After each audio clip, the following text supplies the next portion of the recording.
When Evelyn Ward stepped off that train in Iron Creek, Montana, wearing nothing but rags in desperation, the townspeople whispered she'd be gone within a week.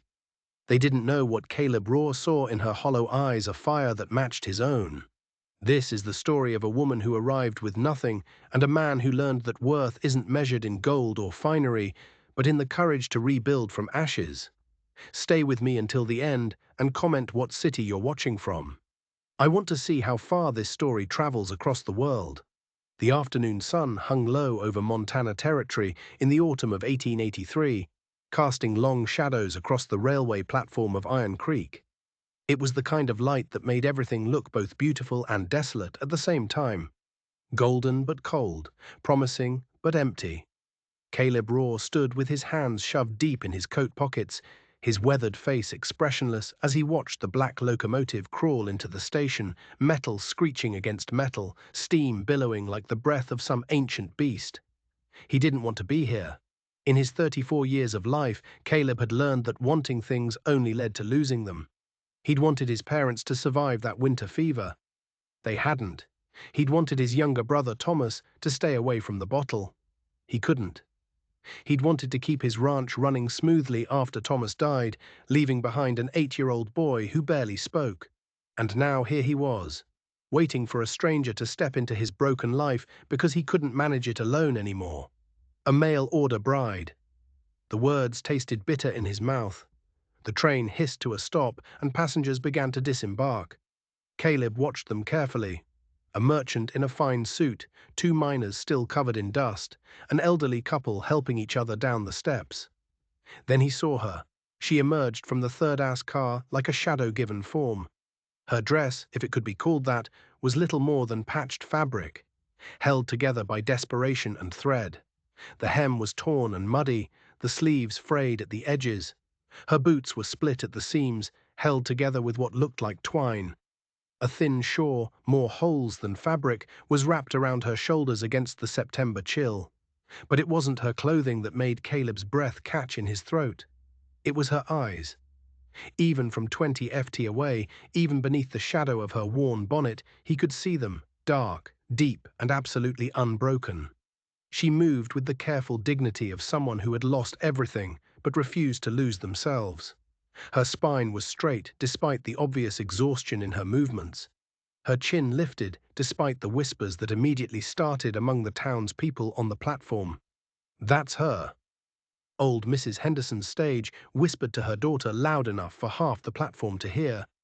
That's the woman Caleb Raw sent for. Good Lord, she looks like she's been living in a ditch. Mother, shush, her daughter hissed, but the damage was done. Caleb saw the moment Evelyn heard the words, saw the slight flinch, the tightening around her eyes, the way her hands clutched the handle of her single battered carpetbag just a little tighter. But she didn't stop walking, didn't look away. She moved toward him with purpose, and when she reached him, she set down her bag and met his gaze directly. "You must be Mr. Raw," she said. Her voice was soft but steady, with the faint remnants of an Eastern accent. "Boston, maybe, or Philadelphia." "Call me Caleb," he replied, removing his hat. Up close he could see she was younger than he'd expected, maybe 25 or 26, but her face held the kind of weariness that had nothing to do with years and everything to do with surviving. "You had a good journey, Miss Ward." "It was adequate," she said simply. "Thank you for meeting me." He almost laughed at that. Adequate, as if 3 days on a train traveling from God knows where was just another Tuesday afternoon. As if standing on a platform in a strange town wearing clothes that would embarrass a beggar was just mildly inconvenient. "That all you've got?" he asked, gesturing to the carpetbag. "Yes." No explanation, no apology, just that single word. Caleb picked up the bag. It weighed almost nothing, and gestured toward his wagon. "Come on then. Ranch is about an hour outside town. We should get moving before dark." They walked through the small crowd, and Caleb felt every eye on them. He knew what they were thinking. Caleb Raw, the proud rancher who'd barely spoken to anyone since his brother died, had sent away for a beggar woman to take care of his nephew. It would be the talk of Iron Creek for weeks. Let them talk. He helped Evelyn up onto the wagon bench. Her hand was cold, even through her thin gloves, and climbed up beside her. With a click of his tongue, he set the horses moving, and they left the whispers behind.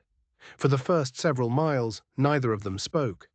The road wound through sparse grassland, past abandoned claim stakes and the occasional weathered fence. The mountains rose in the distance, purple and imposing against the darkening sky.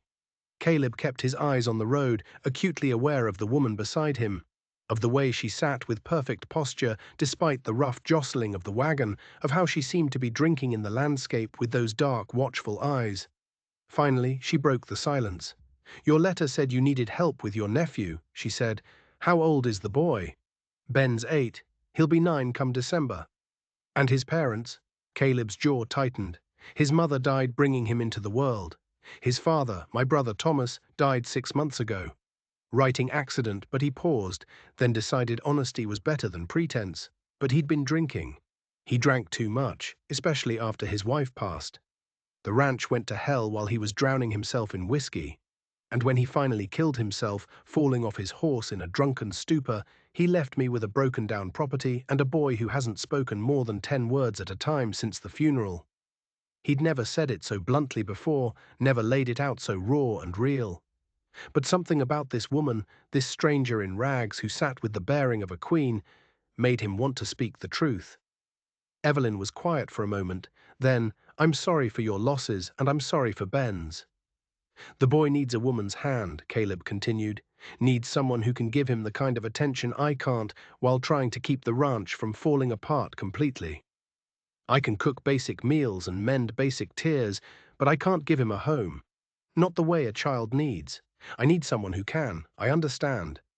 The letter explained the arrangement, Caleb said, feeling suddenly awkward. "You'd help with Ben and the household. In exchange, you'd have room, board, and a small salary when I can spare it. I'm not looking for a wife in the romantic sense, Miss Ward. I'm looking for help." "I understand," she repeated, "and I'm not looking for romance, Mr. Raw. I'm looking for a roof that doesn't leak and a place where I don't have to fear what tomorrow brings. We both need something. That seems like a fair foundation for an arrangement." He glanced at her, then really looked at her. In the fading light, he could see the fine lines around her eyes, the slight hollowness of her cheeks that spoke of too many missed meals, the way her clothes hung on a frame that had once been fuller. But he also saw the set of her shoulders, the steadiness of her gaze, the quiet strength in every line of her body. "What happened to you?" he asked before he could stop himself. Then immediately, "I'm sorry, that's not my business." "It's all right," Evelyn said softly. She looked out at the mountains, and something in her expression shifted, became both harder and more fragile at once. "I was married 3 years. My husband was a clerk in Philadelphia, a good man, a kind man. We had a small house, a small life, and I was content. Then the fever came through. Yellow fever. It took him in 4 days." She paused, her hands folding carefully in her lap. "When he died, I discovered he'd been borrowing money to pay for things. Doctors for his mother, debts from his father's failed business, things he'd never told me about because he wanted to protect me from worry. His creditors came for everything, the house, the furniture, my mother's silver, even my wedding dress. They left me with the clothes I was wearing and a single bag. I stayed with my sister for a while, but her husband didn't want me there. Another mouth to feed, he said, so I left." "Where'd you go?" "Wherever I could. I worked in a factory for a time, but the foreman—" She stopped, and Caleb saw her hands tighten in her lap. He expected more than work from the women under his employee. "When I refused, he dismissed me. I found other work, washing, mending, cleaning, barely enough to keep me fed and housed. I saw an advertisement for mail-order brides in a newspaper someone had left on a bench. I'd never considered such a thing before, but she looked at him then, and her eyes were steady. Desperation makes you consider a great many things you never thought you would." Caleb nodded slowly. He understood desperation. He lived with it every day, trying to hold together a property and raise a child when he barely knew how to hold himself together. "I won't expect more than what we agreed," he said firmly. "You help with Ben in the house. You'll have a place here. That's the arrangement. My word on it."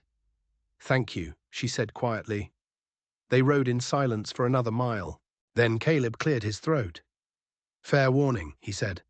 "The ranch isn't much to look at. Thomas let it go pretty bad these last few years, and I've been trying to fix things while also running cattle and keeping Ben alive. The house needs work. The barn needs work. Hell, even the well needs work. It's not what you might have expected. Mr. Raw, Evelyn said, and there was the faintest hint of dry humor in her voice. I arrived wearing rags and carrying everything I own in a bag that weighs less than a newborn calf. My expectations are remarkably modest. Despite everything, despite the weight of the day, the strangeness of the situation, the grief that lived in his chest like a permanent stone, Caleb almost smiled. Fair point, he said. As they crested the final ridge, the ranch came into view below them. Even in the twilight, Caleb could see it with brutal honesty. The house with its sagging porch and missing shingles, the barn with its damaged roof, the fences that needed mending in a dozen places, the overgrown garden plot that had once been his mother's pride. It looked exactly like what it was, a place that had been neglected, that had suffered, that was barely holding on. He felt Evelyn go still beside him. That's it, he said flatly. That's the ranch. She was quiet for so long that he thought she might ask him to turn the wagon around to take her back to town so she could catch the next train east. He wouldn't have blamed her, but then she spoke, and her voice was thoughtful rather than dismayed. It has good bones, she said. The house is solid, even if it needs repair. The barn can be fixed. The land is good. I can see that even in this light. It's not broken, Mr. Raw. It's just tired. There's a difference. Something in Caleb's chest loosened just slightly. You see all that, do you? He asked. I do. She turned to look at him, and in the dying light, her eyes were steady and sure. I know what it's like to be tired, but not broken. I recognize it when I see it. They descended the ridge in the gathering darkness. As they approached the house, the front door opened and a small figure appeared on the porch. Ben, thin and wary, watching them approach with the cautious eyes of a child who'd learned not to trust that good things would stay. Caleb brought the wagon to a stop and climbed down, then moved around to help Evelyn descend. She gathered her carpetbag and her shawl, and together they walked to the porch. Ben, Caleb said, this is Miss Evelyn Ward. She's come to help us out for a while. Miss Ward, this is my nephew, Ben Raw. Evelyn looked down at the boy, and Caleb watched something shift in her expression. A softening, a recognition, as if she saw something in Ben's careful, closed-off face that she understood intimately. She didn't crouch down to his level or speak in the artificially bright tone some adults used with children. Instead, she simply nodded to him with the same gravity she might show an adult. Hello, Ben, she said quietly. I'm pleased to meet you. Ben stared at her for a long moment, taking in her worn clothes and tired face. Then, in a voice barely above a whisper, he said, You look sad. Caleb tensed, ready to reprimand the boy for rudeness, but Evelyn held up a hand to stop him. I am sad, she told Ben honestly. I've had some hard times lately, but I'm hoping that being here might help with that. Do you think it might? Ben considered this with the seriousness of a much older child. Then he shrugged. Maybe. It's pretty quiet here. Uncle Caleb says quiet is good for thinking. Your uncle is a wise man, Evelyn said. She glanced at Caleb, and he saw the ghost of a smile at the corner of her mouth. I think I'm going to like it here. Caleb led them inside, lighting lamps as they went. The house was clean. He'd made sure of that at least, but it was sparse and clearly lacking a woman's touch. The main room served as both kitchen and living space, with a large stone fireplace dominating one wall. A rough-hewn table with 4 chairs stood in the center. The furniture was simple and well-worn. Stairs led up to 3 small bedrooms on the 2nd floor. I'll show you to your room, Caleb said, picking up her carpetbag again. It's not much, but it's got a good bed and a window that catches the morning light. Ben and I are in the other 2 rooms upstairs. There's a washroom out back, and we've got a pump in the kitchen for water. He led her up the narrow stairs to the smallest of the 3 bedrooms. It held a simple bed with a plain quilt, a small dresser with a cracked mirror, and a wooden chair by the window. The walls were bare, the floorboards worn but clean. Evelyn stood in the doorway for a moment, and Caleb found himself holding his breath, waiting for her reaction. It's perfect, she said finally. It's half empty and needs paint, Caleb said. It's mine, Evelyn replied simply. That makes it perfect. She set her carpetbag on the bed and turned to face him. And in the lamplight, he could see the exhaustion that lined her face. The way she held herself as if standing upright required conscious effort. "I'll let you get settled," he said. "There's water in the pitcher on the dresser. Come down when you're ready, and I'll heat up some stew for supper." "Mr. Raw," she said, stopping him at the door. "Thank you for this, for taking a chance on someone who arrived with nothing." Caleb looked at her standing there in her ragged dress in that bare room, and something in his chest shifted. "You didn't arrive with nothing, Miss Ward," he said quietly. "You arrived with yourself. That's something." He left before she could respond, closing the door gently behind him. Downstairs, Ben was sitting at the table, drawing on a piece of paper with a stub of pencil. He looked up when Caleb entered. "Is she staying?" the boy asked. "That's the plan," Caleb replied, moving to the stove to stir the pot of stew he'd left simmering. "She's going to help out around here. Help take care of you. Help with the house. Think you can be good for her?" Ben nodded slowly. "She looks like she needs help too." Out of the mouths of babes, Caleb thought. The boy was right. Evelyn Ward looked like she'd been through hell and somehow walked out the other side, but only barely. She looked like she needed rest and peace and time to heal as much as his ranch needed repairs and his nephew needed mothering. "Maybe we can all help each other," Caleb said. When Evelyn came downstairs 20 minutes later, she'd removed her bonnet and shawl, revealing dark hair pulled back in a simple bun. She'd washed her face and hands, but she still wore the same ragged dress, because of course she did. It was probably all she had. Caleb decided tomorrow he'd give her some money and send her to town to buy fabric. She could sew. Surely most women could. She could make herself something better than rags. They ate supper in near silence, the three of them around the table. The stew was basic but filling. Beef, potatoes, carrots, and onions in a thin broth. Evelyn ate slowly, methodically, like someone who'd learned to make small meals last as long as possible. Ben watched her with open curiosity, and Caleb found himself watching both of them, wondering what the hell he'd gotten himself into. After supper, Evelyn insisted on washing the dishes, despite her obvious exhaustion. Caleb didn't argue. He was learning that this woman had her own kind of pride, the kind that came from holding on to dignity when everything else had been stripped away. "Ben," he said, "I'm—" The boy nodded and stood, then surprised them both by walking over to Evelyn at the wash basin. "Good night, Miss Ward," he said quietly. She dried her hands and turned to him, and her smile was the first genuine one Caleb had seen from her, soft and real and just a little bit sad. "Good night, Ben," she replied. "Sleep well." After the boy had gone upstairs, Caleb and Evelyn stood in the kitchen, the silence between them comfortable, but weighted with all the things they weren't saying. "I'll be up before dawn," Caleb said finally. "I've got cattle to check and fences to mend." "You don't need to rise that early. Sleep as long as you need. Ben usually wakes around 6 and will need breakfast. After that, the day is yours to figure out. Like I said, the house needs work, but pace yourself. There's no rush." "I'm used to rising early," Evelyn said. "I'll be up with you." "You don't have to."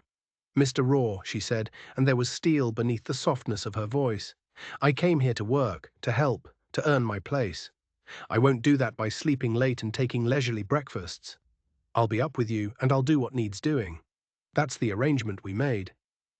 Caleb studied her for a moment, this woman who'd arrived in rags but stood before him now with the bearing of a general preparing for battle. "All right," he said, "if you insist, but if you need rest, you take it. Understood?" "Understood," she replied, though they both knew she had no intention of taking rest any time soon. Caleb nodded and turned toward the stairs. "Good night then, Miss Ward." "Good night, Mr. Raw," she said, "and thank you again." He paused, one hand on the banister. "Stop thanking me. You're working for your keep. It's a fair exchange." "Perhaps," she said softly, "but some fair exchanges are still worth gratitude." Caleb lay awake for a long time that night, staring at the ceiling of his room and listening to the familiar sounds of the ranch, the wind against the windows, the distant lowing of cattle, the creak of old wood settling, and now something new. The soft footsteps of a woman moving around in the room next to Ben's, the faint sound of her preparing for bed. The silence that followed. He'd brought a stranger into his home, into his life, into his nephew's fragile world, a woman who arrived with nothing, who looked half-starved and wholly exhausted, who wore rags and carried her entire life in a single bag. But when he closed his eyes, what he saw wasn't the rags or the exhaustion. What he saw were those eyes, dark and deep and absolutely unbroken. And he thought, maybe this wasn't a mistake. Maybe, just maybe, this broken ranch, and this broken woman, and this broken man, and this wounded boy could somehow help each other heal. Or maybe it was just desperate hope speaking. Time would tell. The moon rose high over Montana territory, casting silver light across the ranch that had once been thriving and was now just surviving. In the house, 3 people slept, or tried to, each carrying their own burdens, their own losses, their own desperate hopes that tomorrow might be better than today. And in the smallest bedroom, Evelyn Ward lay in a real bed for the first time in months, staring at the ceiling and feeling something she hadn't felt in longer than she could remember. Not happiness, not yet, but possibility. And after everything she'd lost, everything she'd endured, possibility felt like a miracle. Outside, the wind whispered through the grass, carrying with it the promise of autumn and winter and whatever lay beyond. Inside, 3 hearts beat in the darkness, each hoping against all odds and evidence that they might have finally found a place to rest. The story was just beginning. Caleb woke to the smell of coffee. For a moment, he lay perfectly still in the pre-dawn darkness, disoriented. He always made the coffee. He'd been making the coffee every morning for 6 months since Thomas died and left him alone with Ben and a ranch that demanded more than one man could give. The routine was carved into his bones now. Wake before the sun, dress in the cold, stumble downstairs, light the stove, set the coffee to brew, while his mind slowly emerged from the fog of sleep. But this morning, someone had beaten him to it. He dressed quickly, splashing cold water on his face from the basin in his room, and descended the stairs to find Evelyn Ward already in the kitchen. She'd lit the lamps in the stove, and the coffee pot was bubbling cheerfully over the heat. She was standing at the counter in the same ragged dress from yesterday, her hair pulled back severely, slicing bread with one of his knives. She looked up when he entered, and he saw the shadows under her eyes. She hadn't slept well, or much, or possibly at all. "Good morning," she said quietly. "I hope you don't mind. I heard you moving around upstairs and thought I'd get started." "It's not even 5 yet," Caleb said, moving to the coffee pot. "I told you that you didn't need to wake this early." "And I told you I would," she replied simply, setting the sliced bread aside and moving to the small pantry. "I found eggs and bacon." "Is that acceptable for breakfast?" Caleb poured himself a cup of coffee. It was strong and hot and perfect, and watched her move through his kitchen with quiet efficiency. She was learning the space, memorizing where things were kept, adjusting to the rhythms of a house that wasn't hers, but might become so. "Evelyn," he said, and she paused at the sound of her first name. They'd been using Mr. Raw and Miss Ward like armor between them, formal and distant and safe. "You can't keep wearing that dress. After breakfast, I'm giving you money to go into town.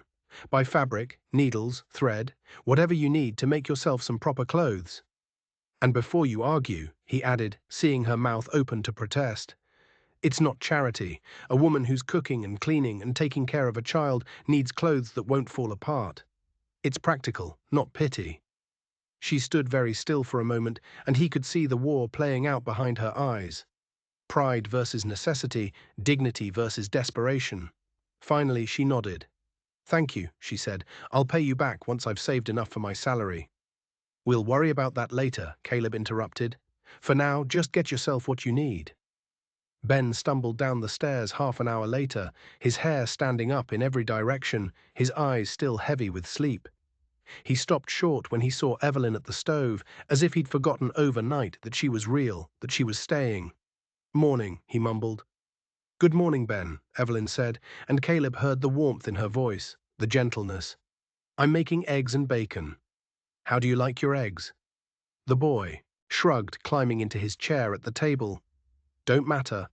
"Of course it matters, Sean," Evelyn said, turning to look at him fully. "Some people like them scrambled soft, some like them firm, some like them fried with runny yolks, some like them hard. There's no wrong answer, Ben. I just want to know what you prefer. It was such a small thing, Caleb thought, watching his nephew's face. Such a tiny question. But no one had asked Ben what he preferred in months, maybe years.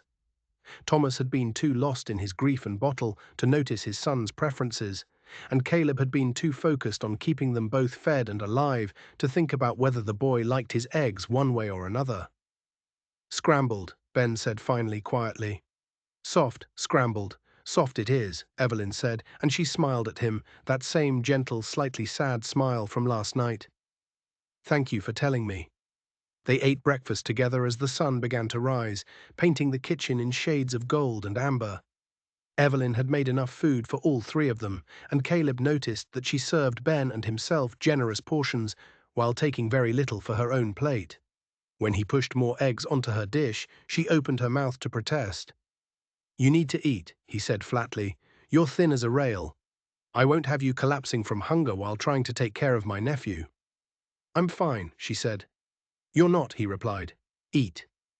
They stared at each other across the table, and Caleb saw the flash of defiance in her eyes.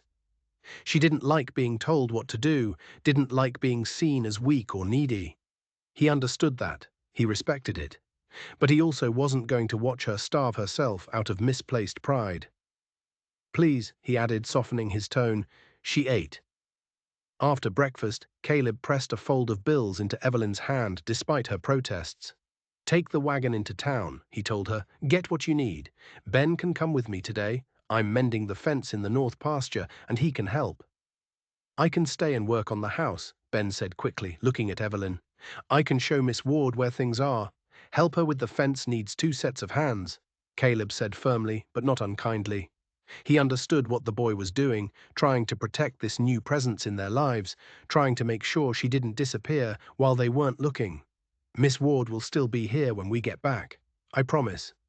Evelyn knelt down so she was at eye level with Ben, and Caleb saw something pass between them, a recognition, an understanding. I'll be here, she said softly. I'm not going anywhere, Ben. I just need to go to town for a few hours, and then I'll be back. All right. The boy nodded slowly, and Caleb felt something twist in his chest at the naked hope in his nephew's face. They left Evelyn hitching up the wagon, and Caleb and Ben headed north with tools and wire. The morning was cool and clear, the kind of autumn day that made Montana Territory feel like the most beautiful place on earth. Wide sky, endless grass, mountains standing like sentinels in the distance.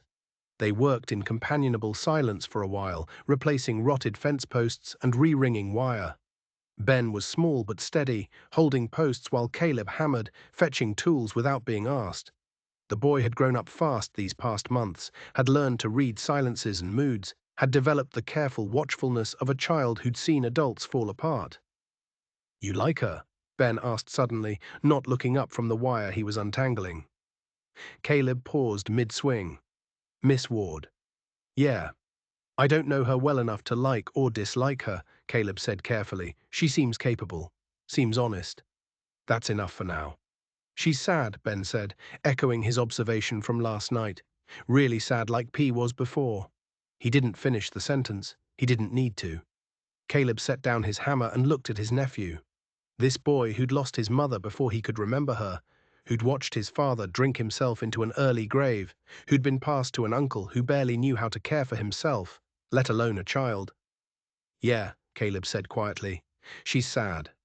She's had hard times, lost people she loved. Sad doesn't mean broken. Then your paw was sad, but he was also... He paused, choosing his words carefully. He was drowning. He couldn't see past his grief.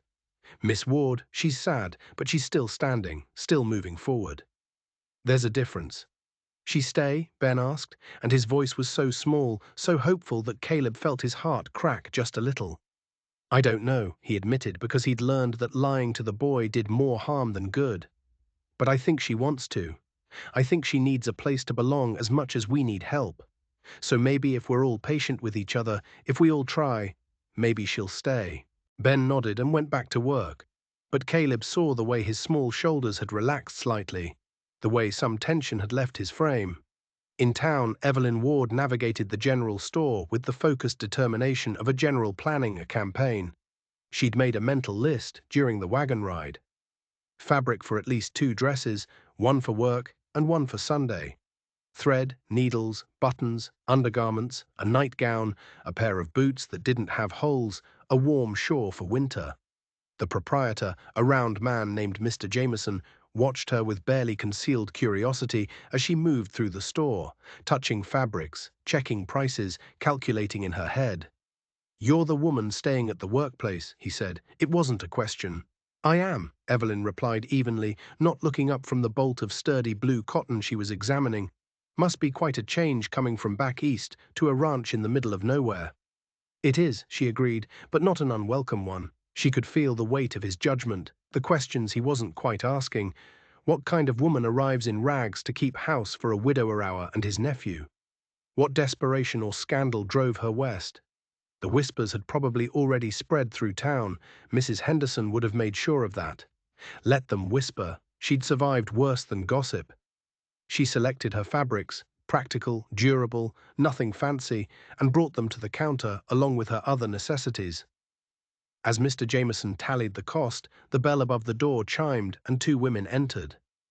Evelyn recognized them from the train platform yesterday, Mrs. Henderson and her daughter. "Well," Mrs. Henderson said, her voice carrying through the small store, "if it isn't Caleb Raw's new help." The pause before the word help was deliberate, loaded with insinuation. Evelyn kept her eyes on Mr. Jameson as he wrapped her purchases. "Good morning," she said politely. "I'm surprised to see you in town so soon." Mrs. Henderson continued, moving closer. "Settling in well, are you?" "Well enough, thank you. It must be quite an adjustment living out there with just Mr. Raw and that poor boy." Another loaded pause, quite isolated, quite intimate. Evelyn finally turned to face the older woman, and she saw Mrs. Henderson's eyes widened slightly at whatever she saw in Evelyn's face. "Mr. Raw has been nothing but proper and respectful," Evelyn said, her voice quiet but carrying the weight of steel. "He needed help with his nephew in his household. I needed employment and a place to stay. It's a straightforward arrangement, and I'd appreciate it if you didn't suggest otherwise." "I'm not suggesting anything," Mrs. That Henderson said, though her flushed face suggested otherwise. "I'm simply saying that people will talk. A single woman living with a single man." "Then people should find better things to occupy their time," Evelyn interrupted. "Now, if you'll excuse me, I have work to return to." She paid Mr. Jameson, gathered her packages, and walked out of the store with her head high and her spine straight. Even though her hands were shaking and her heart was pounding, she'd dealt with worse than small-town gossip in Philadelphia. The creditors who'd stripped her home, the landlords who'd propositioned her in lie of rent, the factory foreman whose hands wandered and whose threats were clear. She could handle Mrs. Henderson's insinuations, but it still stung. The ride back to the ranch was quiet. Evelyn focused on the landscape, on the vast openness of it, on the way the wind moved through the grass like invisible hands. She'd spent the last year feeling trapped. Trapped by poverty, by circumstance, by the walls of factories and boarding houses and her sister's disapproving home. Here, there were no walls, just space and sky and the distant mountains. It felt like she could finally breathe. When she arrived back at the ranch, Caleb and Ben were still out working. She unhitched the wagon, stabled the horses. She'd learned how to do that years ago in another life, and brought her packages inside. Then she stood in the main room of the house and really looked at it for the first time. Caleb had been right. It needed work. The floors were swept but dull, the windows clouded with dust, the curtains faded and thin. The furniture was sturdy but worn, the walls bare and dingy. But like she'd told him last night, it had good bones. The structure was sound, the fireplace well built, the layout practical. It just needed care, attention, love. She rolled up her sleeves and got to work. By the time Caleb and Ben returned hours later, exhausted and hungry, the house had been transformed.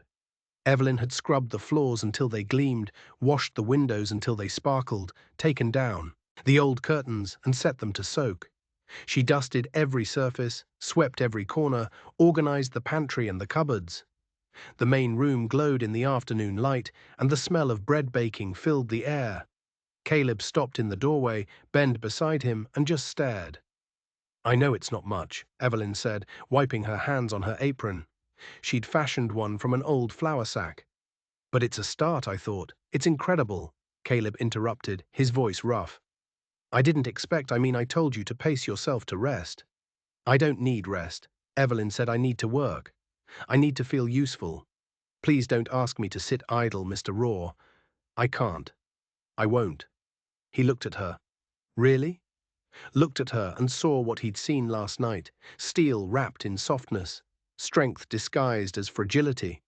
This woman who had arrived with nothing was already remaking his home, already bringing light into spaces that had been dark for too long. All right, he said finally, but tomorrow you take time to sew yourself those dresses. That's not negotiable. She smiled just a little. Tomorrow, she agreed. They ate lunch together, fresh bread and cheese and cold meat, and Evelyn listened as Ben chattered about the fence work, about the calf they'd seen, about how Uncle Caleb had let him hammer 3 posts all by himself. The boy was more animated than Caleb had seen him in months, his eyes bright, his hands gesturing as he spoke, and Evelyn listened with complete attention, asking questions, making observations, treating his 8-year-old excitement with the same seriousness she might show an adult's conversation. After lunch, Ben disappeared upstairs to rest. The morning's work had exhausted him, and Caleb found himself alone with Evelyn in the kitchen. She was washing dishes again, her hands red from the hot water and work. I need to ask you something, he said abruptly. She turned, weariness flickering across her face. All right. Can you read? She blinked, clearly surprised by the question. Yes, I can read and write and do arithmetic. My father insisted on education for his daughters. Said ignorance was the worst kind of poverty. Good, Caleb said, because Ben needs schooling and I'm not equipped to teach him.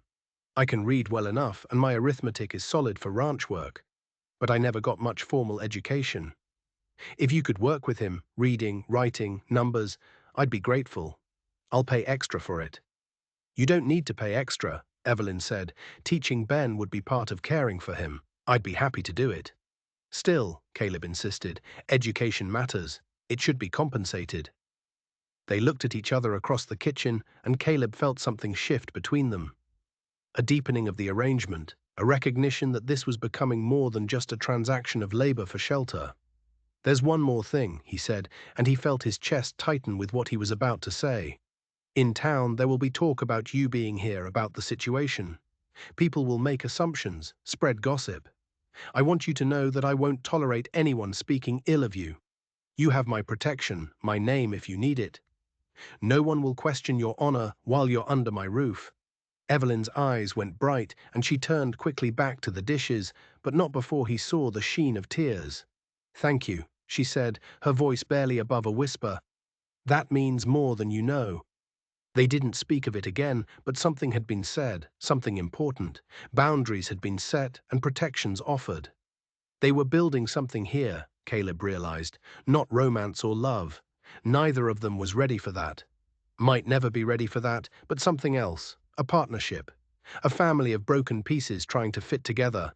That evening, after supper, Evelyn sat by the fire with the fabric she'd bought and began cutting patterns. Caleb had given her one of his mother's old pattern books. He'd found it in a trunk upstairs, and she studied it carefully, measuring and marking with small, precise movements. Ben sat at the table with a slate, practicing his letters under the lamplight. Every so often, he'd look up at Evelyn, as if checking that she was still there, still real.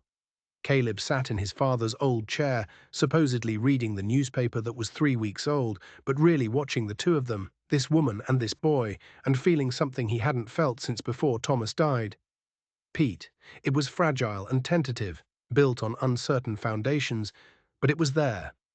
Tell me about your family, Evelyn said suddenly, not looking up from her cutting. Your parents, Thomas, how you came to have this ranch. Caleb sat down the newspaper. It was the first personal question she'd asked, the first time she'd tried to know him rather than just work for him. My parents homesteaded this land 30 years ago, he began. Came out from Missouri with nothing but a wagon and a dream, and more courage than sense. They built the house, cleared the land, raised cattle. It was hard. Everything in Montana is hard, but they made it work. My father was tough but fair. My mother was the strongest person I've ever known. She could shoot straight, ride hard, and still make the best apple pie in the territory. He paused, remembering Thomas and I grew up here. He was younger by 4 years, always a bit softer than me, more sensitive. He fell hard for a girl named Sarah when he was 20. She was a teacher's daughter from town. They married young, and when Ben came, Thomas thought he had everything. But Sarah died in childbirth, and Thomas, he couldn't recover from it. He tried for a while, tried to be a good father to keep working the ranch, but the grief was too big, and eventually he drowned in it. Literally drowned in whiskey and regret.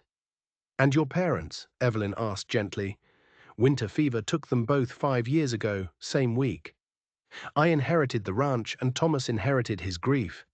We tried to work it together, but he was too far gone. I was managing a neighboring property at the time. Couldn't be here every day. By the time I realized how bad things had gotten, Thomas was already drinking himself to death, and the ranch was falling apart." He stopped, his jaw tight with old anger and older grief. "I failed him," he said finally. "I should have seen it earlier, should have done more, but I was angry at him for giving up, for choosing whiskey over his son. I let that anger keep me away, and by the time I came back, it was too late." "You didn't fail him," Evelyn said, and there was something fierce in her voice. "He made his choices. You can't save someone who doesn't want to be saved. Believe me, I watched my husband's family tear him apart with their demands and debts, and there was nothing I could do to stop it. Sometimes people are drowning, and no matter how hard you try to throw them a rope, they won't grab hold." Caleb looked at her and saw understanding in her eyes. The understanding of someone who'd also lost people, who'd also carried the weight of wondering if they could have done more. "How did you survive it?" he asked. "After your husband died, after you lost everything, how did you keep going?" She was quiet for a long moment, her hands still on the fabric in her lap. "I didn't have a choice," she said finally. "Giving up would have meant dying, literally. So I put one foot in front of the other. I took whatever work I could find, slept wherever I could afford, ate when I could. I stopped thinking about tomorrow and just focused on surviving today. And eventually enough days passed that I was still alive, still standing. Not whole, maybe not healed, but surviving. And now?" Caleb asked. She looked up at him then, and in the firelight her eyes were dark and deep and infinite. "Now I'm trying to do more than just survive," she said quietly. "I'm trying to find a reason to keep standing beyond simple stubbornness. I'm trying to believe that maybe there's something worth staying for." The moment stretched between them, fragile and weighted with things neither of them was ready to name. Ben's voice broke the silence. "Miss Ward, is this letter right?" Evelyn turned to him immediately, crossing to the table to examine his slate, and the moment passed. But it left something behind, an acknowledgement, a recognition. They were both broken, both trying to heal, both hoping that maybe in this house, on this ranch, under this vast Montana sky, they might find a way forward. The days began to blend into a rhythm. Caleb rose before dawn to work the ranch, and Evelyn rose with him, cooking breakfast, packing lunch, sending him and Ben off with warm food and warmer words. She spent her days transforming the house, scrubbing, mending, organizing, bringing order to chaos and light to darkness. In the afternoons, she taught Ben his letters and numbers, sitting with him at the table and patiently guiding his small hand across the slate. And in the evenings, they came together, all three of them, for supper and quiet conversation, building something that felt almost like a family. Evelyn made herself 2 dresses from the fabric she'd bought, one of sturdy blue cotton for everyday work, one of softer brown wool for Sunday. They were simple, practical, but they fit properly and had no holes.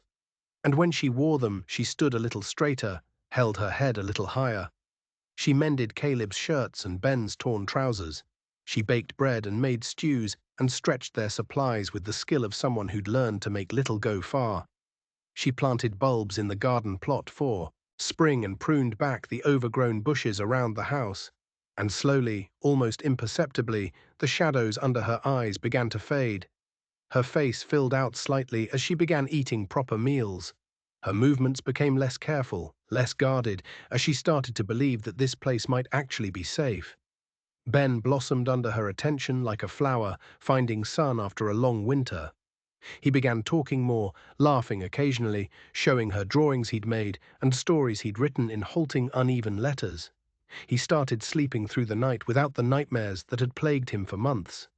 And Caleb found himself watching Evelyn more than was probably appropriate.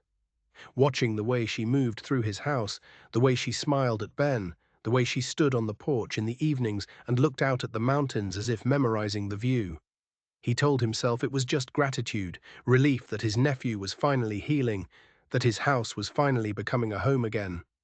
But late at night, lying in his bed and hearing her soft footsteps in the room down the hall, he admitted to himself that it was more than that. He was beginning to care for her, not as an employee, not as help, but as a person. This fierce, sad, strong woman who'd arrived with nothing and was giving them everything. It terrified him. 3 weeks after Evelyn's arrival, Caleb came in from the barn to find her on a ladder, trying to fix a shutter that had come loose. She was stretching up on her toes, reaching for the hinge, and the ladder wobbled dangerously. "Evelyn," he shouted, crossing the yard in 3 strides, "get down from there!" She startled at his voice. The ladder swayed, and for one heart-topping moment, Caleb thought she was going to fall, but she caught her balance, climbed down carefully, and turned to face him with fire in her eyes. "I had it under control," she said. "You were about to break your neck," he shot back. "If you need something fixed, you ask me. You don't risk yourself on unstable ladders. You can't do everything, Caleb. You're already working from dawn to dusk, trying to keep this ranch running. I can handle a simple repair." It was the first time she'd used his given name without prompting, and something about it, combined with the fear he'd felt seeing her wobble on that ladder, made his temper flare. "You think I brought you here to risk your safety?" he demanded. "You think I want to watch another person get hurt on this property because I wasn't paying attention?" "I think you can't protect everyone from everything," she said, her voice rising to match his. "I think you're carrying enough weight without adding me to the burden." "I'm not fragile, Caleb. I won't break." "You could have fallen," he said, and his voice cracked on the words. "You could have been hurt, and it would have been my fault for not maintaining the property better, for not being here to help." "It wouldn't have been your fault," Evelyn interrupted, "just like Thomas's death wasn't your fault. Just like everything that's happened wasn't your fault. You can't save everyone. You can't prevent every tragedy. Sometimes things just happen, and all you can do is survive them." They stood facing each other in the yard, breathing hard. And Caleb realized with sudden clarity that they weren't really arguing about the latter. They were arguing about guilt and responsibility and the weight of all the things they couldn't control. "I'm sorry," he said finally. I can't lose anyone else. Not Ben." "Not," he stopped, unable to finish the sentence. "Not me," Evelyn finished softly. "I know, I understand, but you have to let me help, Caleb. You have to let me be strong. Not because I don't need protection, but because I do. Because the only way I know how to survive is to keep moving, keep working, keep being useful. If you wrap me in cotton wool and treat me like I'm breakable, I will break. Do you understand?"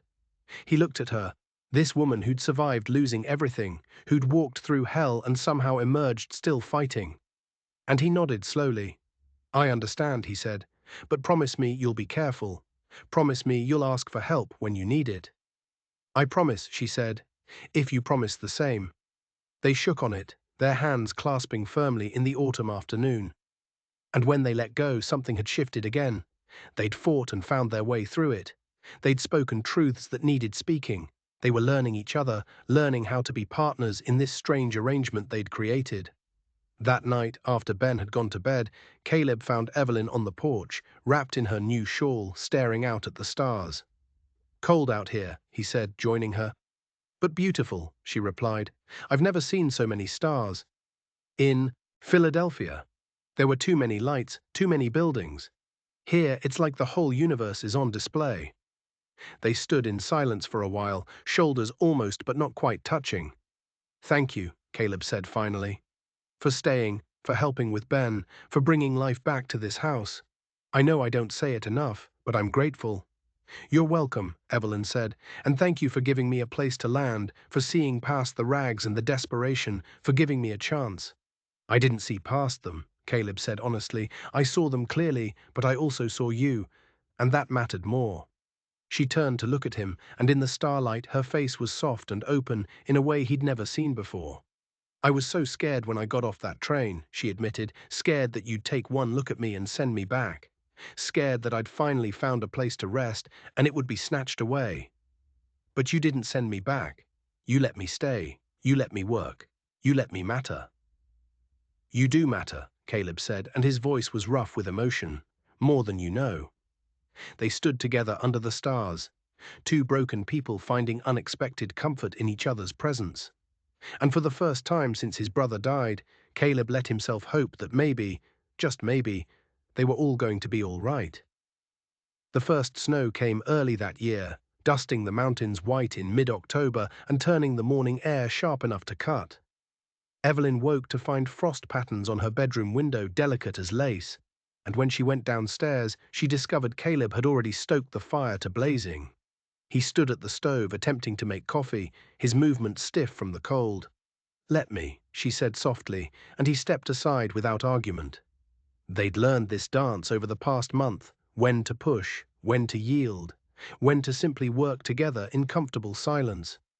"Winter comes fast here," Caleb said, warming his hands around the cup she handed him. "Another few weeks and we'll have real snow. I need to get the barn roof finished before then, and we'll need to lay in more supplies. Wood mostly. Food stores are good thanks to you, but we'll need enough firewood to last through March." "I can help," Evelyn offered. "With the wood splitting, I mean, I'm stronger than I look." He studied her in the lamplight, and she knew what he was seeing. She'd filled out in the weeks since her arrival, her cheeks no longer hollow, her frame no longer skeletal. Good food and steady work had begun to restore what months of poverty had stripped away. "I know you are," he said, "but I'd rather you focus on getting the house ready for winter. The windows need better sealing, and those curtains you've been sewing will help keep the heat in. Besides, someone needs to make sure Ben keeps up with his lessons, even when we're snowed in." Ben had become her dedicated student, eager and quick to learn despite the gaps in his early education. Every afternoon, they sat together at the table, working through readers and arithmetic problems. And Evelyn marveled at how hungry the boy was for knowledge, for stories, for understanding the world beyond the ranch. "He's bright," she'd told Caleb one evening.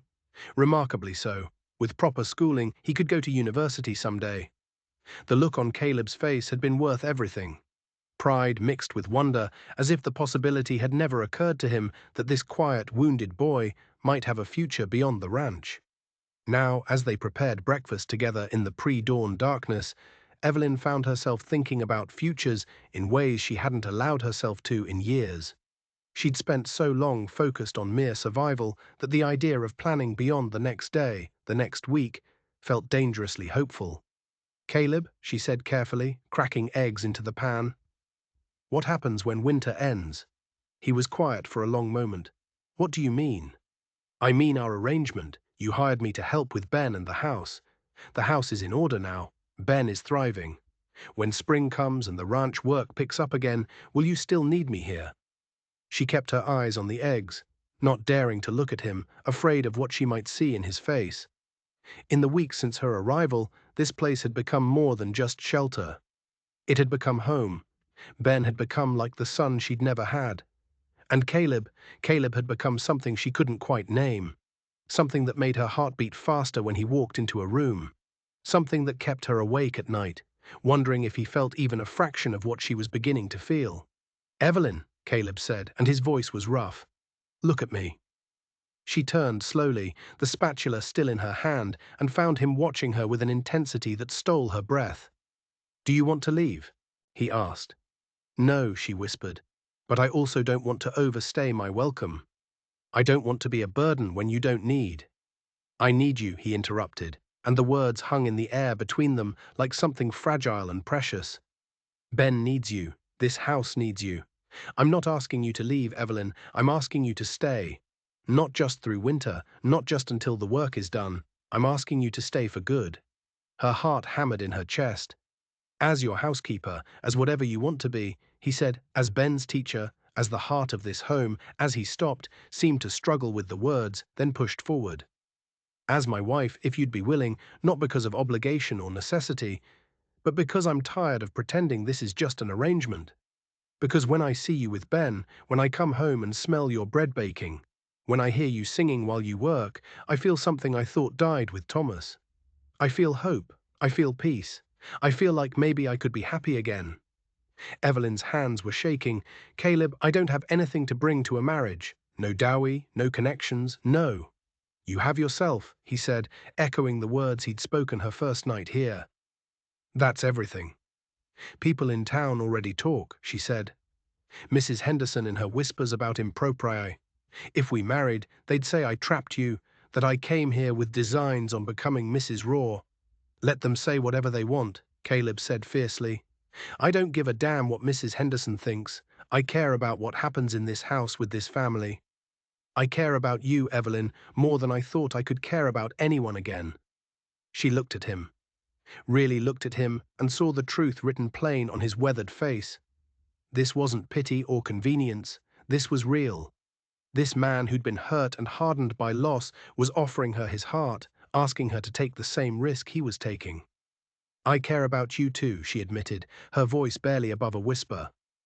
"I didn't mean to. I told myself this was just work, just survival. But somewhere between teaching Ben his letters and mending your shirts and learning how you take your coffee, I started to care. I started to hope. And it terrifies me because I've lost everyone I've ever loved. And I don't know if I could survive losing you too." Caleb crossed the kitchen in 2 strides and took her hands in his. His palms were rough and warm, calloused from years of ranch work, and his grip was steady and sure. "I can't promise we won't face hardship," he said. "I can't promise the ranch won't fail, or that winters won't be brutal, or that life won't throw us more grief. But I can promise I'll be here. I'll stand beside you through whatever comes. I won't leave you to face things alone." Tears slipped down Evelyn's cheeks, and she didn't bother wiping them away. "Yes," she said. "Yes, I'll marry you, not because I need shelter or security, but because I want to build a life with you. Because I want to be Ben's mother and your wife and part of this family." He pulled her close, wrapping his arms around her, and she buried her face in his chest and breathed in the scent of him. Wood smoke and leather, and something indefinably Caleb. They stood together in the kitchen as the sun began to rise, 2 people who'd been broken, finding wholeness in each other's arms. The sound of small feet on the stairs made them pull apart. Ben appeared in the doorway, his hair tousled from sleep, looking between them with wide eyes. "What's happening?" he asked. Caleb and Evelyn exchanged a glance, and then Caleb knelt down so he was at the boy's level. "Ben," he said, "how would you feel about Miss Ward staying here permanently? About her becoming part of our family?" The boy's face lit up like sunrise. "Really? She's not leaving?" "Not if she doesn't want to," Caleb said. Ben turned to Evelyn, hope and joy warring on his features. "You're staying forever?" "Forever," Evelyn confirmed and found herself laughing through tears as Ben launched himself at her, wrapping his thin arms around her waist in a fierce hug. "I told Uncle Caleb you'd stay," Ben said, his voice muffled against her dress. "I told him you belonged here." "You were right," Evelyn said, running her fingers through his hair. "I do belong here with both of you." They decided on a simple wedding, just the 3 of them, and the traveling minister who came through Iron Creek once a month. Caleb wanted to marry her immediately, but Evelyn insisted on waiting until Reverend Walsh's next visit in 2 weeks. She wanted time to make herself a proper dress, she said, and to prepare a decent wedding meal. The truth was, she needed time to believe it was real, to let herself absorb the magnitude of what was happening. She was going to be a wife. Again, a mother in everything but biology. She was going to have a family and a home and a future that stretched beyond mere survival. The days leading up to the wedding were filled with quiet joy and nervous anticipation. Evelyn sewed herself a dress from the softest fabric she'd found in town, a deep green wool that brought out the color in her eyes. It was simple but elegant, with a fitted bodice and long sleeves, modest enough for a ranch wedding, but beautiful enough to make her feel like a bride. Ben appointed himself the keeper of wedding plans, asking questions about flowers and food and whether there would be cake. His excitement was infectious, and Evelyn found herself laughing more in those 2 weeks than she had in years. Caleb threw himself into finishing the barn roof and splitting enough firewood to last 3 winters, working with the focused intensity of a man trying to prove his worth. Evelyn would watch him from the kitchen window, seeing the play of muscles beneath his shirt as he swung the axe, and feel a flutter in her stomach that was equal parts nervousness and anticipation.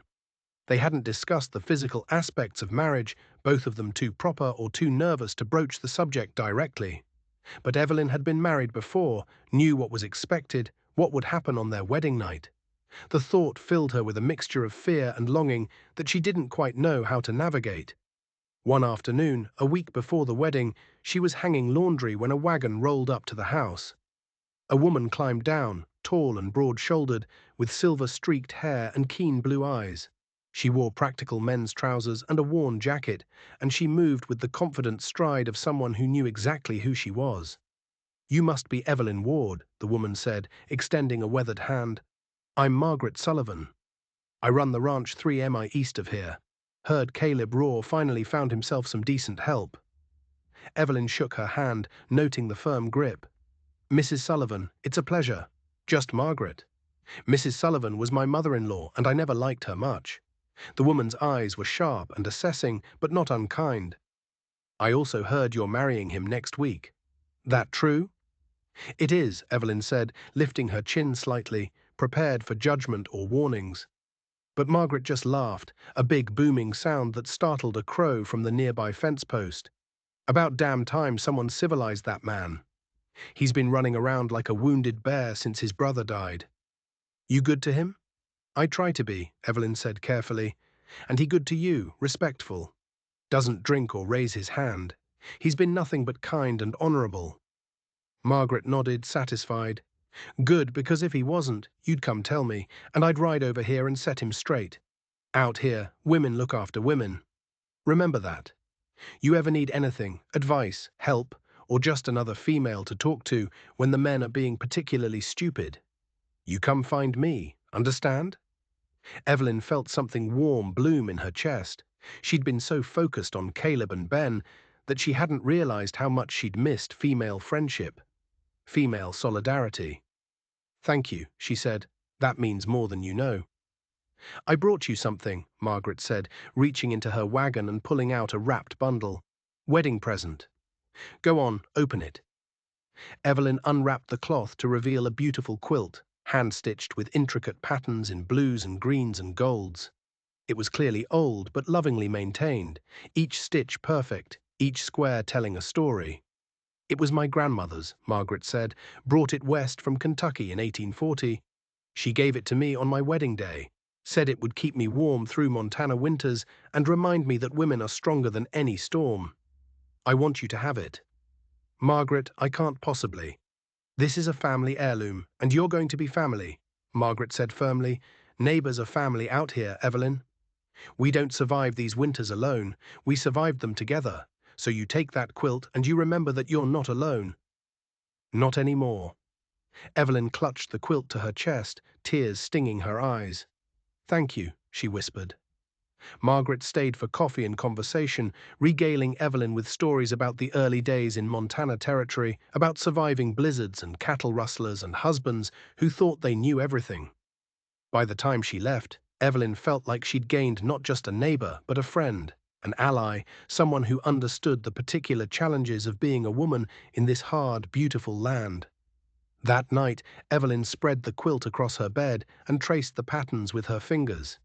Each square represented a life, a story, a connection stretching back through generations. Soon it would be part of her story, too. Warming the bed she'd share with Caleb, covering the family they were building from broken pieces. The night before the wedding, Caleb asked Evelyn to walk with him. They left Ben with Margaret Sullivan, who'd insisted on taking the boy for the night to give them time to prepare, and they walked out across the ranch as the sun set in brilliant shades of orange and purple. "I wanted to show you something," Caleb said, leading her to a small rise overlooking the property. From here you could see the house with its repaired roof and gleaming windows, the barn standing strong, the fences stretching into the distance, the cattle grazing peacefully in the pasture. "When my parents first came here, this was nothing but grassland and hope." Caleb said they built everything from scratch, the house, the barn, the life they wanted. Then Thomas nearly destroyed it with his grief. And I thought maybe some things were just too broken to fix. that maybe this place was cursed to fall apart no matter how hard I worked. He turned to face her, taking both her hands in his. But then you came, he continued. You arrived in rags with nothing but yourself, and somehow you've helped me rebuild everything. Not just the house or the ranch, but the hope. The belief that maybe broken things can be made whole again, that maybe there's a future worth working toward. You did the same for me, Evelyn said softly.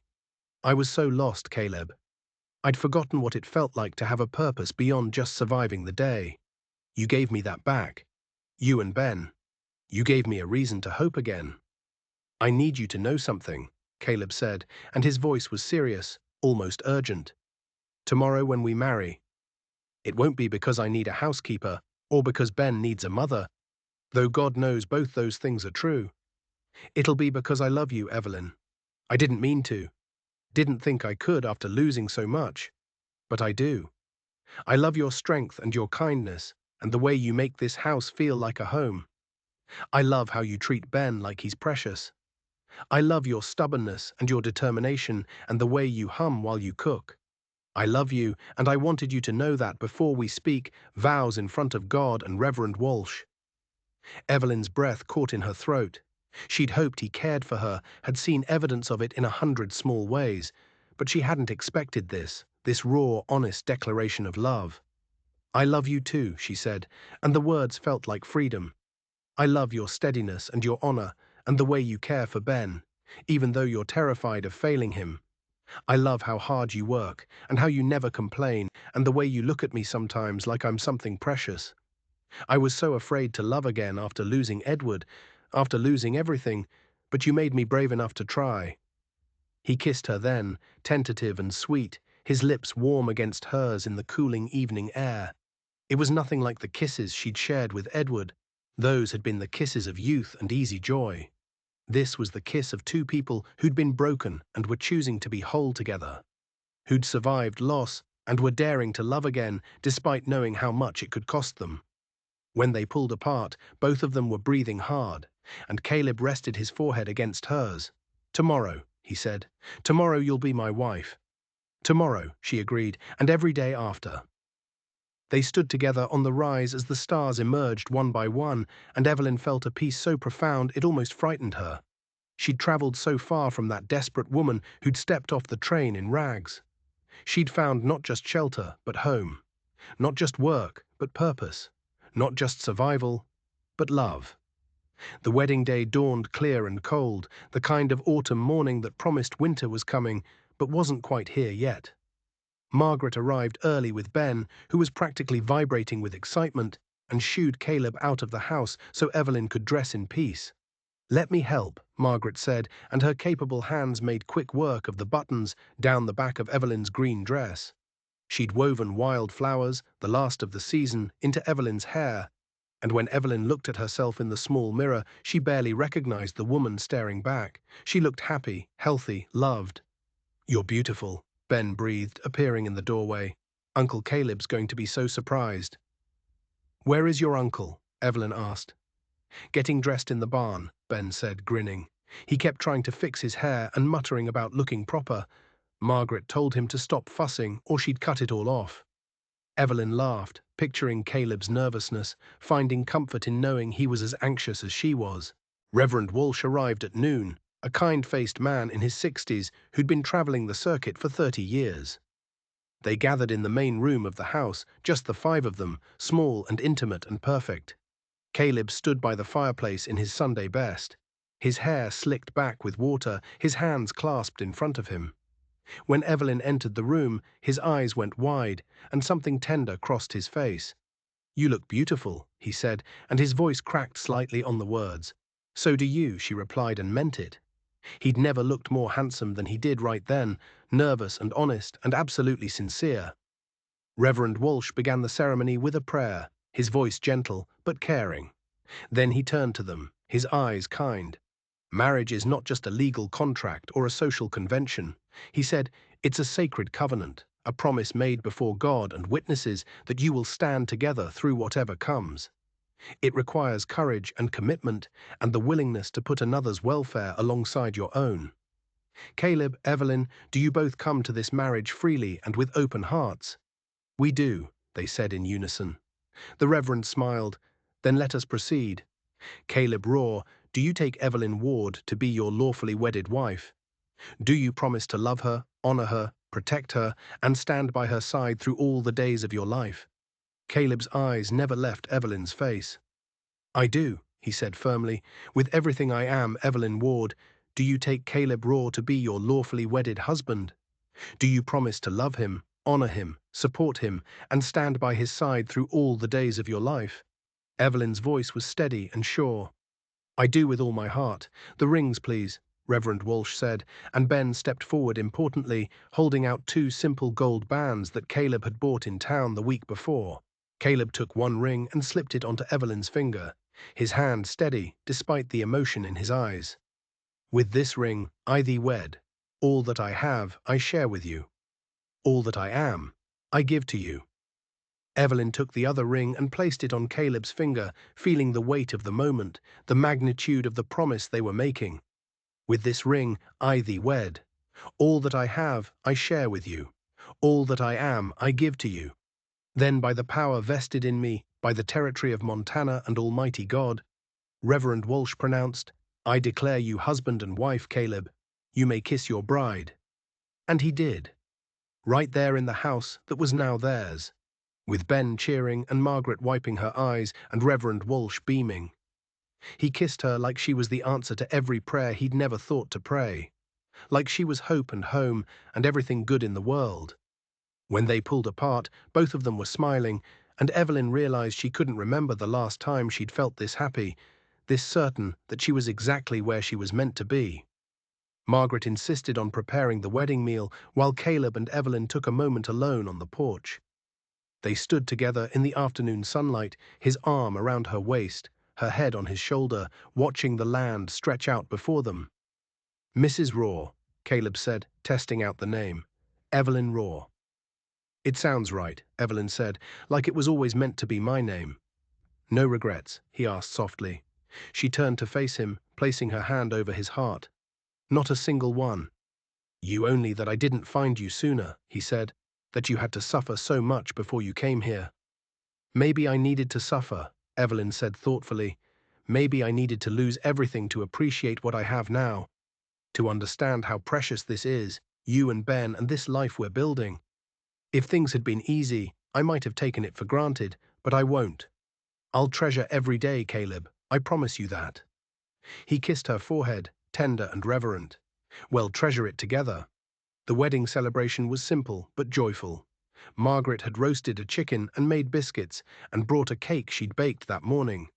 They ate and laughed and told stories, and Ben entertained them with his best attempts at adult conversation, making everyone laugh with his earnest observations.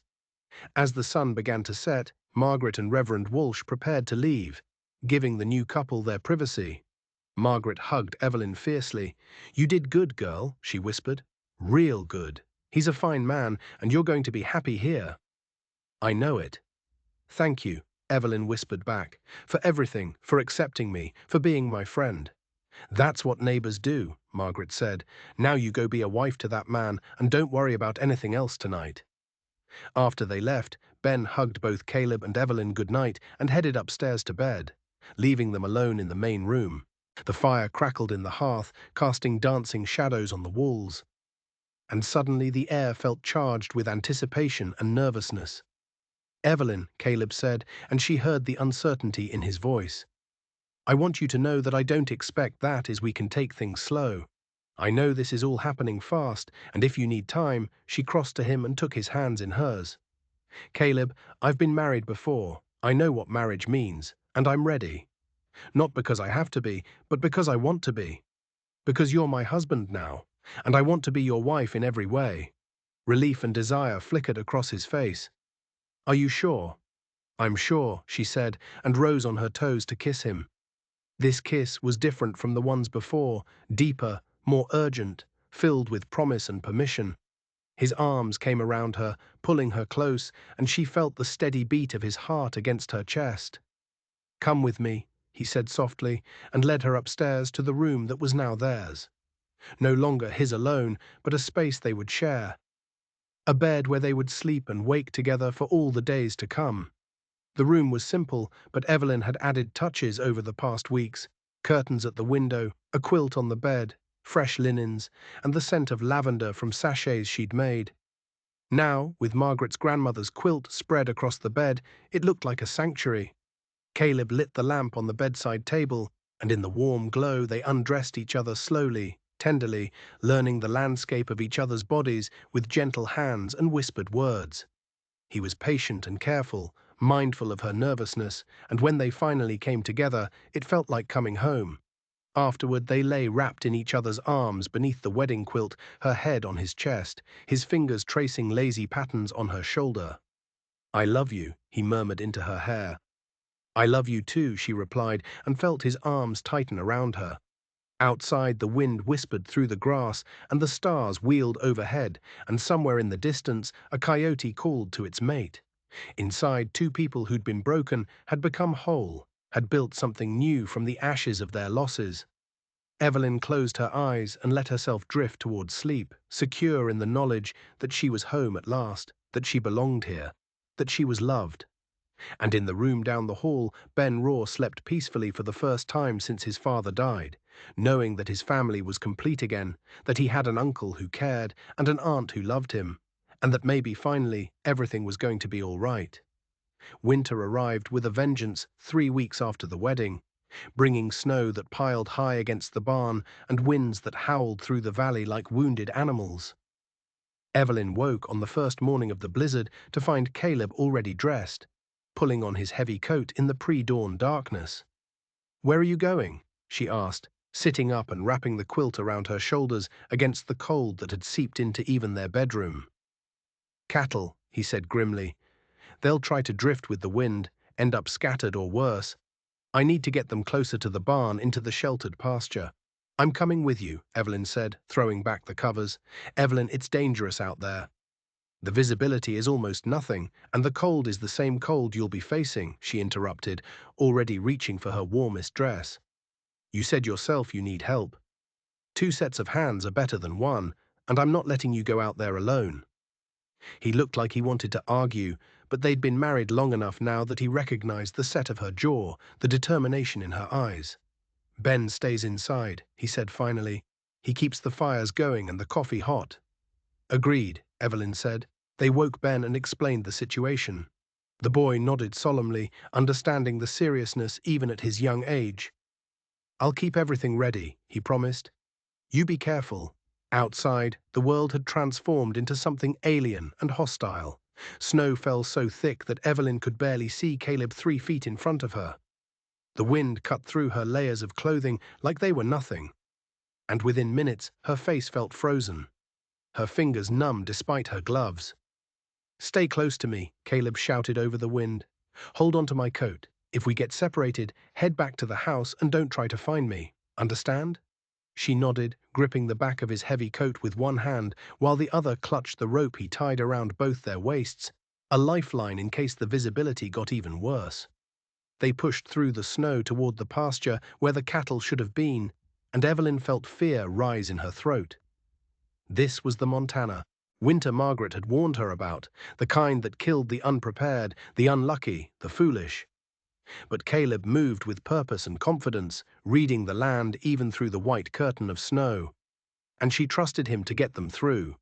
The cattle were exactly where he'd predicted, huddled together in the far corner of the pasture, their backs to the wind, snow already piling on their dark forms.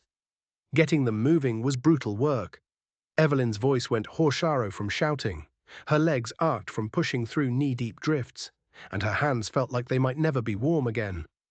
But slowly, painfully, they drove the herd toward the sheltered area near the barn, where the building and surrounding trees would break the worst of the wind. "That's the last of them," Caleb finally shouted, and Evelyn saw the relief in his eyes, even through the snow caking his eyelashes. "Let's get inside before we freeze to death." The walk back to the house felt twice as long as the walk out. Evelyn's legs were shaking with exhaustion and cold, and several times she stumbled in the deep snow. Each time Caleb was there, his hand steadying her, his presence keeping her moving forward. When they finally burst through the door, Ben had the fire roaring and coffee boiling on the stove. He took one look at their snow-covered half-frozen forms and ran to help. "Get those wet clothes off," he ordered with an authority beyond his years. "I've got blankets warming by the fire and hot coffee ready." Evelyn's hands were shaking so badly she couldn't manage the buttons on her coat. Caleb's weren't much better, but between them they managed to strip down to dry under layers and wrap themselves in the warmed blankets. The coffee burned going down, but the heat was glorious, spreading through Evelyn's frozen core like salvation. "That was foolish," Caleb said after a long silence, but his voice held no anger. "We could have died out there." "But we didn't," Evelyn replied, "and the cattle are safe." "That's what matters." "You matter," he said fiercely, "more than any damn cattle." "If something had happened to you, something could have happened to you if you'd gone alone," she interrupted. "We're partners now, Caleb, in everything. That includes the dangerous things, the hard things. You don't get to protect me from every risk while taking them all on yourself." He looked at her for a long moment, then shook his head with something that might have been exasperation or admiration or both. "You're the most stubborn woman I've ever met." "I learned from the most stubborn man," she shot back. "And despite everything, the cold, the danger, the exhaustion," they both smiled. The storm lasted 3 days, 3 days of being trapped inside while the wind howled and the snow piled higher and higher. On the second day, they woke to find drifts reaching halfway up the windows, transforming the house into a cave of dim, snow-filtered light. Caleb had to dig a path to the barn just to feed the animals, and even that short journey was treacherous. But inside, the house was warm and bright. Evelyn cooked while Ben did his lessons at the table, and Caleb worked on mending tack and tools. They told stories by the fire in the evenings, played simple games, taught Ben card tricks that Caleb's mother had taught him as a boy. And at night, Evelyn lay in Caleb's arms and listened to the storm rage outside, grateful for the walls around them, the warmth of their bed, the safety they'd built together. On the fourth day, the storm broke. They woke to silence. No wind, no snow, just the profound quiet of a world buried in white. When Caleb opened the door, they found themselves looking at a wall of snow that had drifted against the house. It took him an hour to dig them out. But when they finally emerged, the sight stole Evelyn's breath. Everything was transformed.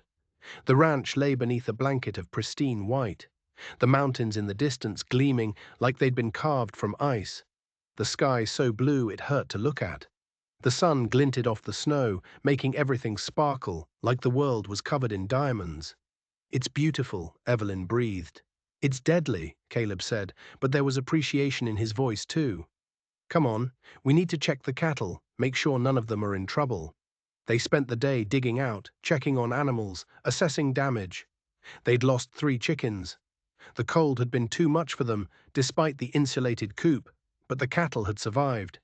The barn was intact, and the house had weathered the storm without issue. All things considered, they'd been lucky. Over the next weeks, winter settled in for the long haul. More storms came, though none quite as fierce as that first blizzard. The ranch became a world unto itself, isolated by snow and distance from the nearest neighbors. They saw no one, spoke to no one outside their small family, and somehow that made their bond even stronger. Ben thrived under Evelyn's teaching, advancing through his readers at a pace that astounded both adults. He showed a particular aptitude for numbers, able to calculate in his head with impressive speed and accuracy. In the evenings after supper, Evelyn would work on her sewing while Caleb and Ben played chess on a board that had belonged to Caleb's father. Watching them bent over the board, their faces serious and focused, Evelyn felt a contentment so profound it sometimes brought tears to her eyes. This was family. This was home. This was what she'd thought she'd lost forever when Edward died and creditors stripped her life bare. One evening in late January, when Ben had gone up to bed and they sat together by the fire, Caleb reached over and took Evelyn's hand. "I need to tell you something," he said, and there was something serious in his tone that made her set aside her sewing. "What is it?"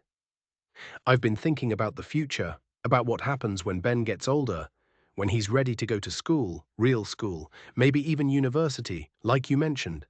The ranch is doing better than it has in years, thanks to you and your management of the household funds.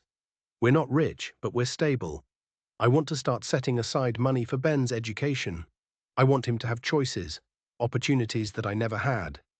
Evelyn's heart swelled with love for this man who worked himself to exhaustion every day, but still thought about his nephew's future, who wanted to give the boy every chance despite his own limited education. That's a wonderful idea, she said, and I think we can manage it if we're careful. I've been keeping accounts, and there's definitely room in the budget for savings. You've been keeping accounts? Caleb looked surprised. Someone has to, Evelyn said. You're brilliant with cattle and land management, but arithmetic isn't your strongest skill. I hope you don't mind that I took it over. Mind? I'm grateful. That's one more thing I don't have to worry about. He paused, then continued. There's something else. I want to expand the herd this spring. Maybe buy breeding stock from the Sullivan Ranch. Margaret runs good cattle, and if we can improve our stock, we can charge better prices. But it would mean taking on some risk, using our savings for the investment. How much risk? Evelyn asked, her practical side immediately assessing the situation. Moderate. If we have a bad season, drought, disease, market crash, we could lose everything. But if things go well, we could triple our income within 3 years. Evelyn was quiet, thinking. She'd lived through losing everything once, knew the terror of poverty and desperation. The thought of risking their stability made her stomach clench, but she also understood that sometimes you had to take calculated risks to build something better. What does your instinct tell you? She asked. Not your fear or your hope, but your gut feeling as a rancher who knows this land and this business. Caleb was silent for a long moment. My gut says it's the right move. The market is strong, the land can support more cattle, and Margaret's stock is proven. If we're going to make this ranch truly prosperous, this is how we do it. Then we do it, Evelyn said decisively. We take the risk together. He pulled her close, kissing her forehead. You sure? I know how hard you've worked to make us stable, to build our savings, and I'll work just as hard to make this expansion successful, she said. But you're right, this is how we build a real future for Ben, for ourselves. We can't live in fear of losing everything. We have to have faith that we're strong enough to weather whatever comes. When did you get so brave? Caleb asked softly. When I married a man who made me believe I was worth something, Evelyn replied. When I found a home worth fighting for. As winter slowly released its grip and the first hints of spring began to show, snowdrops pushing through melting drifts, birds returning to nest in the barn rafters, the ranch began to wake from its hibernation. Caleb and Evelyn made plans, sketched out budgets, discussed strategies for the expansion. Ben grew restless with cabin fever, eager to be outside again to help with the spring work. In early March, just as the roads became passable again, Margaret Sullivan arrived with unexpected news. There's a family passing through, she said, accepting the coffee Evelyn offered. Immigrants from Sweden heading west to Seattle, but they've run into trouble. Wagon broke down. They're low on supplies, and the wife is pregnant, due any day by the looks of her. Reverend Walsh is trying to find them shelter until the baby comes and they can repair their wagon. I thought maybe they can stay here, Evelyn said immediately before Margaret even finished the sentence. Caleb looked surprised but not disapproving. Evelyn, are you sure? We don't know these people. We don't need to know them, Evelyn said. They need help and we can provide it. That's enough. She turned to Margaret. Tell Reverend Walsh to bring them here. We have room. The Anderson family arrived that afternoon. Carl and Ingrid and their 3 young children, all of them exhausted and worried, their belongings packed in a damaged wagon. Ingrid was heavily pregnant, her face pale with pain that she was trying to hide, her hand pressed protectively over her swollen belly. Evelyn took one look at her and knew. How far apart are the pains? She asked. Ingrid's eyes widened. You know, I didn't want to be burdened, but they started this morning, maybe every hour. You're not a burden, Evelyn said firmly. You're a mother about to have a baby, and you're going to do it somewhere warm and safe. Ben, help Mr. Anderson get their family settled in the spare room. Caleb, ride to get Margaret. Tell her we need her experience. Carl, your wife is going to be fine, but we need to prepare. The house erupted into controlled chaos. Evelyn had never delivered a baby, but she'd been present when her sister gave birth, had helped her mother care for laboring women in their church community. She knew the basics, knew what needed to be done. And as Ingrid's labor progressed through the afternoon and into the evening, Evelyn found herself drawing on reserves of strength and courage she didn't know she possessed. Margaret arrived and took charge with the no-nonsense efficiency of a woman who delivered half the babies in 3 counties. She assessed Ingrid, declared everything progressing normally, and set Evelyn to boiling water and preparing linens while she coached the laboring mother through contractions. The Anderson children huddled with Ben in the main room, their eyes wide and frightened, and Carl paced like a caged animal, his face haggard with worry.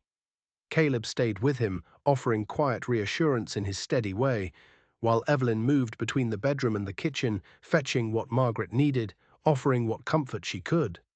Just after midnight, a baby's cry pierced the air, strong and healthy and absolutely beautiful. Margaret emerged from the bedroom, her sleeves rolled up, her face tired, but triumphant. "You have a daughter," she told Carl, "a strong, healthy daughter, and your wife did wonderfully. They're both fine." The relief on Carl's face was so profound that Evelyn felt tears spring to her eyes. This was what mattered, she thought, this moment of new life, of a family kept safe, of help offered when it was desperately needed. This was what it meant to be part of a community, to be something more than just yourself. The Anderson family stayed for 2 weeks while Ingrid recovered and Carl repaired their wagon. In that time, the house that had been quiet for months suddenly rang with children's laughter and conversation in a mix of Swedish and English. The older Anderson children played with Ben, teaching him Swedish words while he taught them English phrases. Ing and Evelyn bonded over the care of the new baby, a tiny girl named Astrid, with a dusting of blonde hair and her mother's blue eyes. "You saved us," Ingrid said one afternoon as they sat together by the fire, Astrid sleeping peacefully in her arms. "We had nowhere to go, no one to help. If you hadn't taken us in." "Someone took me in when I had nowhere to go," Evelyn said simply. "We help each other. That's how we survive out here." When the Andersons finally left, continuing their journey west with a repaired wagon and renewed spirits, the house felt strangely empty. But they'd left something behind, a reminder that this ranch, this home, was more than just a place for the 3 of them. It was a place that could offer shelter, that could be a beacon of hope for those who needed it. "You were incredible," Caleb told Evelyn that night as they lay in bed. "The way you took charge, helped Ingrid, made that family feel safe and welcome. I've never been more proud of anyone in my life." "I was terrified the entire time," Evelyn admitted. "What if something had gone wrong? What if I'd made a mistake?" "But you didn't," Caleb said. "You trusted yourself, trusted what you knew, and you helped bring a new life into the world. That's extraordinary." Evelyn nestled closer to him, feeling the steady beat of his heart, the warmth of his body against hers. "I've been thinking," she said carefully, "about children, about whether you'd want." She felt him go still, then his arms tightened around her. "Are you saying what I think you're saying?" "I don't know yet," she said. "It's too early to be certain, but my monthly courses are late, and I've been feeling strange in the mornings, and I thought you should know that it's possible, that we might be expecting." For a moment Caleb didn't speak, and Evelyn felt a flutter of worry. Maybe he didn't want more children. Maybe the thought of a baby terrified him after what had happened to Thomas's wife. "A baby," he breathed finally, and his voice was filled with such wonder and joy that all Evelyn's fears evaporated. "We might have a baby, Evelyn. I don't even have words. This would be, it would be terrifying and wonderful," Evelyn finished for him, "and we'll face it together just like everything else." He kissed her then deeply and thoroughly, and when they finally pulled apart, both of them were smiling. "When will you know for certain?" he asked. "Another few weeks, probably. I don't want to say anything to Ben until we're sure." "But Caleb," she paused, needing him to understand. "I'm scared. After what happened with Sarah, after seeing how Thomas lost everything when she died in childbirth, I'm terrified of what could happen." "I'm scared too," Caleb admitted. "But we're not Thomas and Sarah. We have Margaret nearby. We have each other, and we'll be careful every step of the way." And Evelyn, his hand came up to cup her face. Even though I'm scared, I'm also happier than I can remember being. The thought of a child with you, a baby that's ours. It's like a dream I never let myself dream. 2 weeks later, Margaret confirmed what they'd both suspected. Evelyn was pregnant, due sometime in late autumn by Margaret's estimation.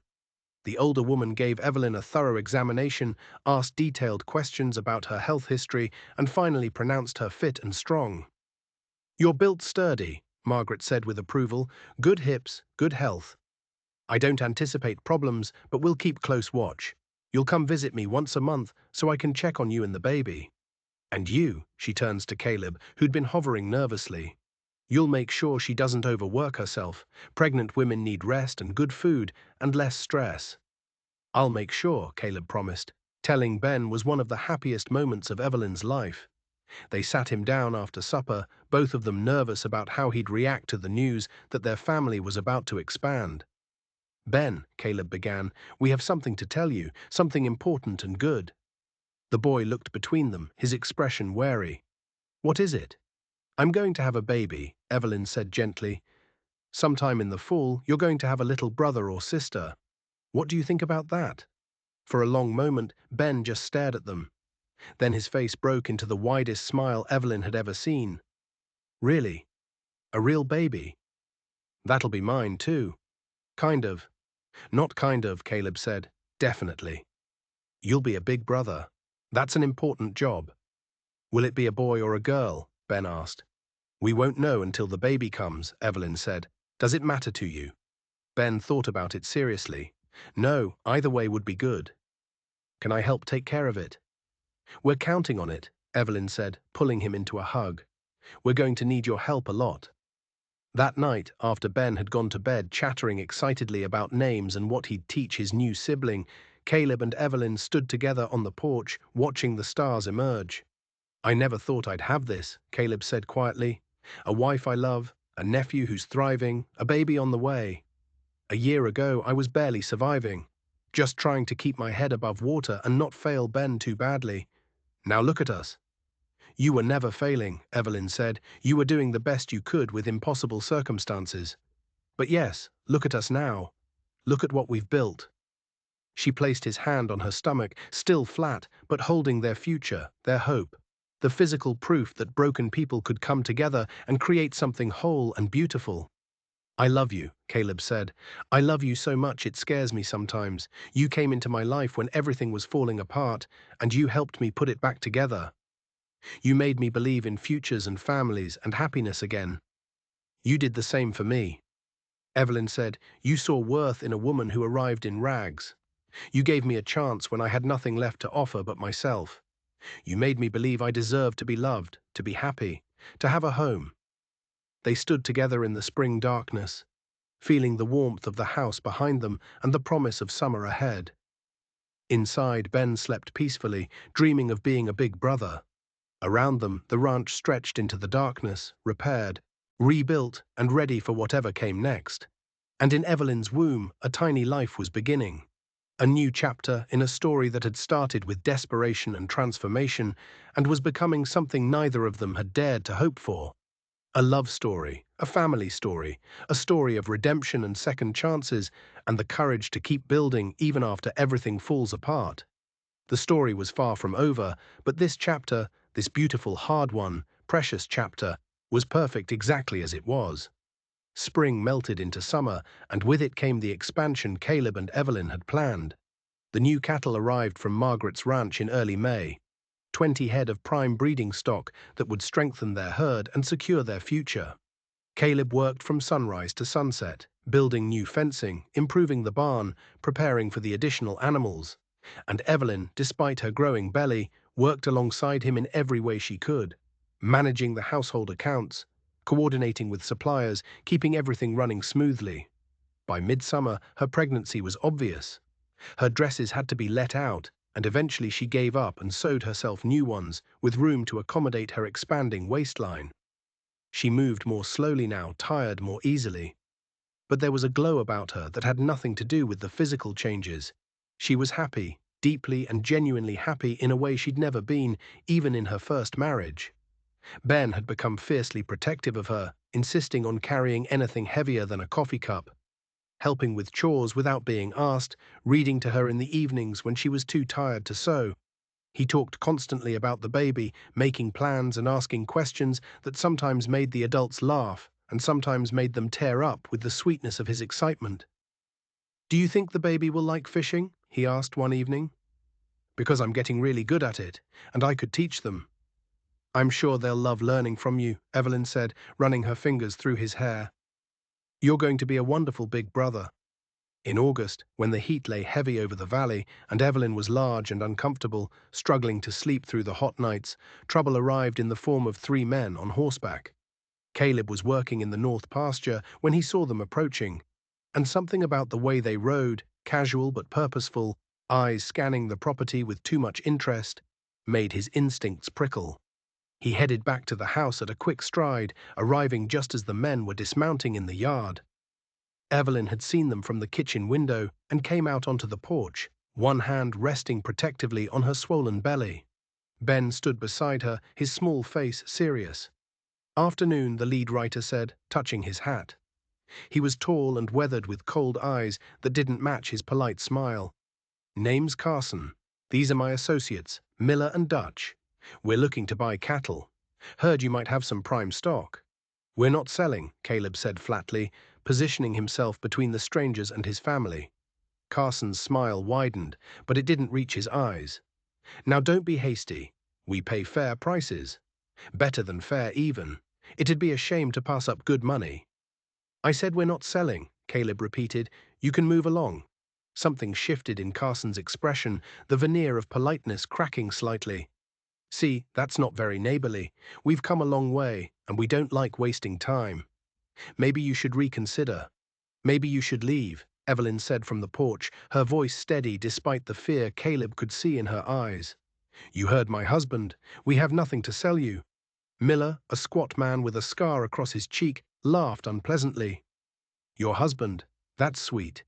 You got yourself a pregnant wife and a little boy to protect. Raw makes a man vulnerable, having people he cares about." The threat was unmistakable, and Caleb felt rage surge through him. But before he could respond, a rifle cocked behind the strangers, and Margaret Sullivan's voice rang out clear and hard. "Makes a man smart, too. Smart enough to have neighbors who look out for each other. Now I suggest you 3 get back on your horses and ride out of here before someone gets hurt." She stood at the edge of the property, her rifle leveled at Carson's chest, her face set in lines of grim determination. And behind her, Caleb could see 2 of her ranch hands, also armed, also watching with cold, steady eyes. Carson's jaw tightened, but he was smart enough to recognize when he was outmatched. "This isn't over," he said, swinging back into his saddle. "We'll be back." "You come back and we'll be ready," Margaret said. "Now get off this property before I decide trespassing is reason enough to shoot." The 3 men rode off, and only when they disappeared over the ridge did Margaret lower her rifle. She walked toward the house, her ranch hands following, and Caleb saw that her hands were shaking slightly. "Thank you," he said roughly. "How did you know?" "Saw them riding past my property earlier." "Didn't like the look of them," Margaret said. "Figured they might be heading here. Good thing I trusted my instincts." She looked at Evelyn, still standing on the porch, with one hand pressed to her belly. "You all right?" "I'm fine," Evelyn said, but her voice wavered slightly. "Just frightened." "Who are those men?" "Cattle rustlers, most likely," Margaret said grimly. "Been reports of them working the territory, stealing stock. Sometimes worse. They scope out ranches, figure out who's vulnerable, then come back at night to take what they want. Sometimes they just take cattle. Sometimes they take more."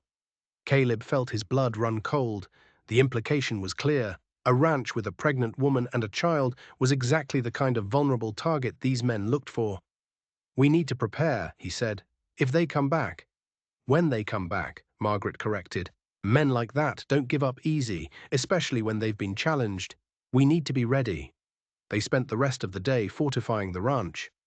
Margaret's hands helped Caleb board up some of the more vulnerable windows, set up better sightlines from the house, and check all the weapons. Evelyn, despite her pregnancy, worked on preparing supplies, extra ammunition, food and water in case they needed to hold out, medical supplies in case someone got hurt. Ben, sensing the seriousness of the situation, stayed quiet and helpful, following instructions without question. As the sun began to set, Margaret and her men prepared to head back to their own ranch. "I'll send someone to check on you tomorrow," she said.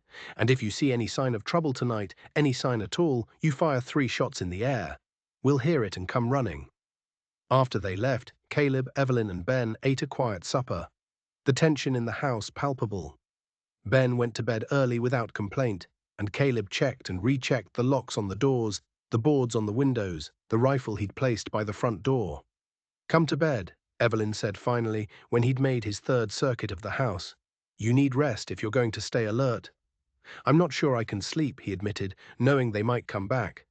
Knowing you and Ben are in danger because of me." "Because of us," Evelyn interrupted. "This is our ranch, our family, our life together. We face this together just like everything else." They lay in bed in the darkness, both of them fully clothed, listening to every sound. The wind in the trees, the settling of the house, the distant call of an owl. Caleb held his rifle across his lap, and Evelyn kept her hand in his, her presence a comfort even in the midst of fear. It was just after midnight when they heard it, the soft sound of horses approaching, men speaking in low voices, the creak of the barn door being opened. "They're here," Caleb whispered, and his heart was pounding so hard he could hear it in his ears. "Stay with Ben. Barricade yourselves in his room. Don't come out no matter what you hear." "Caleb, please," he said, and his voice cracked. "Please, Evelyn, I need to know you and Ben are safe. I can't think straight if I'm worried about you." She kissed him hard and fast. "Be careful. Come back to us." "Always," he promised. He watched her slip into Ben's room, heard the sound of furniture being moved to block the door, and then he moved downstairs, rifle in hand, every sense on high alert. Through the window he could see shadows moving in the barn, 3 of them, just as he'd expected. They were going for the cattle first, probably planning to load what they could before dealing with the house. Caleb moved to the front door, raised his rifle, and fired 3 shots into the air, the signal for Margaret. Then he took position behind the heavy table he'd overturned for cover and waited. The shots brought the men running from the barn, but they weren't retreating. They were advancing on the house, weapons drawn. Caleb saw the muzzle flash as one of them fired, heard the bullet thud into the doorframe. "We can do this easy or hard," Carson's voice called out. "Give us what we want and we'll leave you be. Make it difficult and things get ugly." "You're not taking anything from this ranch," Caleb shouted back, "and help is already on the way. You've got maybe 20 minutes before you're surrounded." "20 minutes is plenty of time," Carson said, and Caleb heard the cruel satisfaction in his voice. More shots rang out, and Caleb returned fire, aiming carefully, trying to keep them pinned down. He'd been in the army for 2 years before his father died, and he'd come home to help with the ranch. He knew how to handle a weapon, how to stay calm under fire. But he was 1 man against 3, and they were spreading out trying to flank the house. A window shattered upstairs, and Caleb's blood ran cold. They were trying multiple entry points, trying to divide his attention. He heard Evelyn scream, not in pain, but in fury, and then the boom of a shotgun from upstairs. Evelyn had armed herself, was defending Ben's room, and Caleb felt a surge of pride and terror in equal measure. His wife, 8 months pregnant, was fighting back while he tried to hold the ground floor. The battle seemed to last forever, but was probably only minutes. Caleb fired until his first rifle was empty, switched to his second, fired again. One of the attackers, Dutch, he thought, went down with a cry, clutching his leg. Carson and Miller kept coming, but their movements were more cautious now, more uncertain. And then, like salvation itself, he heard horses approaching at a gallop, heard Margaret's voice shouting orders, heard the thunder of multiple weapons being cocked and aimed. "Drop your weapons," Margaret commanded, her voice carrying across the yard with absolute authority. "You're surrounded and outgunned. Drop them now or we shoot." For a moment, Caleb thought Carson might be stupid enough to fight, but then he saw the man take in the situation. Margaret and at least 6 ranch hands, all armed ready, and reason prevailed over pride. His weapon hit the ground, followed by Miller's. Dutch was already down, groaning and bleeding. "Caleb, you all right in there?" Margaret called. "Fine," he shouted back, his voice rough. "Evelyn and Ben, we're okay." Evelyn called from upstairs, and Caleb felt his knees go weak with relief. The baby's okay. We're all okay. Two of Margaret's hands tied up the would-be rustlers, while another rode for the territorial marshal. Margaret herself came to the door, and Caleb let her in, his hands still shaking with adrenaline and fear. "You did good," she said, held them off until help arrived. "That takes courage." Evelyn fought too, Caleb said, defended Ben's room with the shotgun. 8 months pregnant, and she... His voice broke. Evelyn appeared at the top of the stairs. Ben beside her, both of them pale but unharmed. Caleb took the stairs 3 at a time and pulled them both into his arms, holding them so tight he was afraid he might hurt them, but unable to let go. "I thought I'd lost you," he whispered. "When I heard that shotgun, when I knew you were in danger." "We're fine," Evelyn said, but she was crying now, all the fear and adrenaline finally breaking through. "We're all fine. It's over." The marshal arrived at dawn and took the 3 men into custody. Dutch would need a doctor for his leg. Caleb's bullet had shattered his kneecap, but he'd lived to stand trial. Carson and Miller were wanted in 3 territories for rustling, robbery, and assault. They'd be going to prison for a long time. As the sun rose over the ranch, painting everything in shades of gold and rose, Caleb stood on the porch with his arm around Evelyn, watching the marshal's wagon disappear down the road. Ben leaned against them both, exhausted but safe. "I never want to go through anything like that again," Evelyn said quietly. "Neither do I," Caleb agreed. "But if we have to, if danger comes again, I know now that we can handle it together." "You were incredible last night, Evelyn, terrifying and incredible." "I was protecting our family," she said simply. "I'd do it again in a heartbeat." Margaret stayed through the morning, helping them clean up the damage, board up the broken window, assess what needed repair. As she was preparing to leave, she pulled Evelyn aside. "You're due soon," she said. "That kind of stress last night, it could bring on labor early. I want you to take it easy the next few weeks. Rest, let Caleb handle things, and if you feel anything at all, you send for me immediately." "I will," Evelyn promised. "And Margaret, thank you for everything. For coming when we needed you, for being there. You saved our lives." "That's what neighbors do," Margaret said, echoing the words Evelyn had spoken months ago.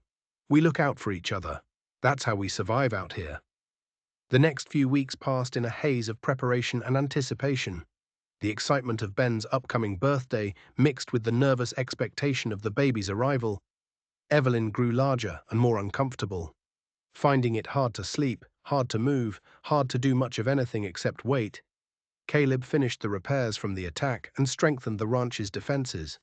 Though the threat was gone now, he worked with renewed purpose, knowing he was building something worth protecting, a home worth defending, a future worth fighting for.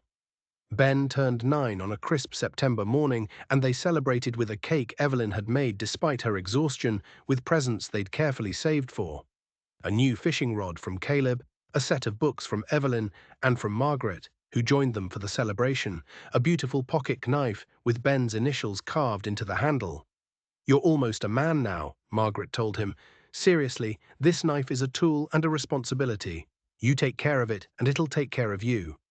Ben held the knife like it was made of gold, his face shining with pride and joy. And Evelyn felt tears sting her eyes at how much he'd grown, how far they'd all come from that first day when she'd stepped off the train in rags. 2 weeks later, on a golden afternoon, when the aspens were turning yellow and the air held the first real bite of autumn, Evelyn's water broke. She was standing at the stove, stirring soup for supper, when she felt the warm rush down her legs and knew immediately what it meant. The baby was coming 3 weeks earlier than expected, but not dangerously so. "Caleb," she called, proud that her voice stayed steady, "it's time. Send Ben for Margaret." The next hours were a blur of pain and determination and fear and hope all twisted together. Margaret arrived and took charge with her usual confidence, coaching Evelyn through contractions, checking her progress, offering steady reassurance when the pain became almost unbearable.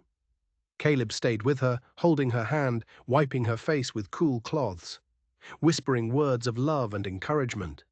She thought she might want him to wait outside, like most husbands did, but when the time came, she couldn't bear to let him go. She needed his strength, his presence, the reminder of why she was going through this agony. Labor was hard, harder than she'd expected, even knowing what to anticipate. Hours stretched into what felt like years, and there were moments when Evelyn thought she couldn't do it. Couldn't push through one more contraction, couldn't survive the tearing pain. "Yes, you can," Margaret said firmly. When Evelyn gasped out that she was done, that she couldn't anymore. "You're strong enough for this. You survived losing everything and rebuilt your life from nothing. You fought off cattle rustlers 8 months pregnant. You can absolutely bring this baby into the world. Now push." And she did. She pushed with everything she had, with all the strength she'd developed surviving poverty and loss and desperation, with all the love she felt for Caleb and Ben. And this baby she hadn't yet met, but already loved with her whole heart. Just as the sun was setting, painting the bedroom in shades of amber and gold, a baby's cry split the air, strong and healthy and absolutely perfect. "It's a girl," Margaret announced, her voice thick with emotion as she placed the tiny squirming bundle on Evelyn's chest. "A beautiful, healthy baby girl." Evelyn looked down at her daughter, pink and wrinkled and perfect, with a shock of dark hair and eyes that would probably turn the same brown as her mother's, and felt something shift in her chest, something profound and permanent. "Hello," she whispered, tears streaming down her face. "Hello, little one. We've been waiting for you." Caleb was crying too, she realized, silent tears running down his weathered face as he looked at his wife and daughter with an expression of such wonder and joy that it made Evelyn's heart ache. "She's perfect," he breathed. "Evelyn, she's absolutely perfect. Can I come in?" Ben's voice called from outside the door, tentative but eager. "Can I meet the baby?" "Come in," Evelyn called, and the door opened to reveal Ben, his face anxious and excited all at once. He approached the bed slowly, his eyes huge as he looked at the tiny baby in Evelyn's arms. "She's so small," he whispered. "Is she supposed to be that small?" "All babies are small at first," Margaret said, smiling. "She'll grow, and she's lucky to have such a good big brother to help her." "What's her name?" Ben asked. Caleb and Evelyn looked at each other, a silent conversation passing between them. They discussed names, but never quite decided, wanting to wait until they met the baby to see what fit. "Grace," Evelyn said finally. "Grace, Sarah, Raw, after my mother and after Ben's mother. What do you think?" "I think it's perfect," Caleb said, his voice rough with emotion. "Grace, our daughter, Grace." Ben reached out a tentative finger and touched the baby's tiny hand. Immediately her fingers curled around his, gripping with surprising strength, and his face lit up like sunrise. "She's holding my hand," he breathed. "She likes me." "Of course she likes you," Evelyn said. "You're her brother." Margaret stayed until she was satisfied that both mother and baby were doing well, then gathered her things to leave. At the door, she paused and looked back at the scene. Caleb sitting on the edge of the bed, with his arm around Evelyn. Ben curled up beside them, staring at the baby with absolute devotion. Little Grace sleeping peacefully in her mother's arms. "You've built something beautiful here," Margaret said quietly. "Something worth all the struggle it took to get here. Congratulations to all of you." After she left, the four of them stayed together as the last light faded from the sky and stars began to appear. They didn't speak much. There didn't seem to be words adequate for what they were all feeling. Instead, they just existed together. This family that had been built from broken pieces, that had survived loss and poverty and danger, and had somehow come through it all intact. Grace stirred in Evelyn's arms, made a small mewling sound, and Evelyn shifted to nurse her, marveling at how instinctively the baby knew what to do. Caleb watched with tender fascination, and Ben peppered them with whispered questions about how babies worked, what she could do, when she'd be able to play. "She'll need time to grow," Evelyn said, smiling at his eagerness. "But soon enough, she'll be following you everywhere, wanting to do everything you do. You'll be her hero, Ben." "I'll teach her everything," Ben promised solemnly. "How to fish and ride and do arithmetic and read. I'll make sure she knows all the important stuff." "She's lucky to have you," Caleb said, ruffling the boy's hair. "We all are." That night, after Ben had finally been persuaded to go to his own bed, and Grace was sleeping in the cradle Caleb had built months ago, Evelyn and Caleb lay together in the darkness, listening to their daughter's soft breathing. "A year ago," Caleb said quietly, "I was alone and broken, barely keeping my head above water, certain I'd lost any chance at happiness. And now, look at us. A wife I love, 2 children, a ranch that's thriving. It feels like a dream." "It's not a dream," Evelyn said. "It's real. It's what we built together, what we fought for, what we earned through all the hard times and fear and struggle. This is our life, Caleb, our family, our future." "Do you ever think about that first day," he asked, "when you stepped off the train in those ragged clothes, looking half-starved and completely exhausted?" "All the time," Evelyn admitted. "I was so scared that day. Scared you'd take one look at me and send me back. Scared I'd finally found a chance and would lose it. Scared I'd never be anything but desperate and poor and alone. And now I know I'm exactly where I'm supposed to be." She said, "I know that sometimes you have to lose everything to find what really matters. I know that the worst moments of our lives can lead us to the best ones. I know that love isn't about grand gestures or perfect circumstances. It's about showing up every day, doing the work, building something together one day at a time." Caleb pulled her closer, careful of her sore body, mindful of the exhaustion he knew she must be feeling. "I love you," Evelyn roared, "more than I thought I was capable of loving anyone." "I love you too," she whispered. "Thank you for seeing worth in a woman who arrived with nothing. Thank you for giving me a chance, a home, a family. Thank you for loving me. Thank you for staying," he replied. "Thank you for fighting for us. For being brave enough to build a life here when you had every reason to give up. Thank you for making this house a home." They lay together in the darkness, listening to Grace breathe and the wind whisper through the valley and the timeless sounds of the ranch settling into sleep. Outside, the stars wheeled overhead, indifferent and eternal. Inside, a family slept, bound together by love and struggle, and the fierce determination to protect what they'd built. The months that followed were exhausting and beautiful in equal measure.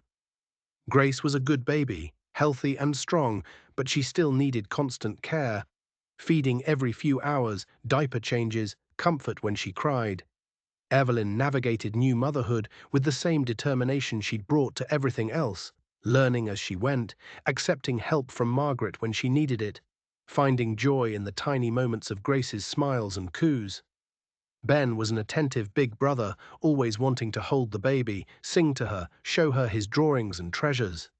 And Caleb was a devoted father, rising in the night to bring Grace to Evelyn for feeding, walking the floor with the baby when she was fussy, staring at her with an expression of such wonder that it made Evelyn fall in love with him all over again every time she saw it. The ranch continued to thrive. The expansion had been wise.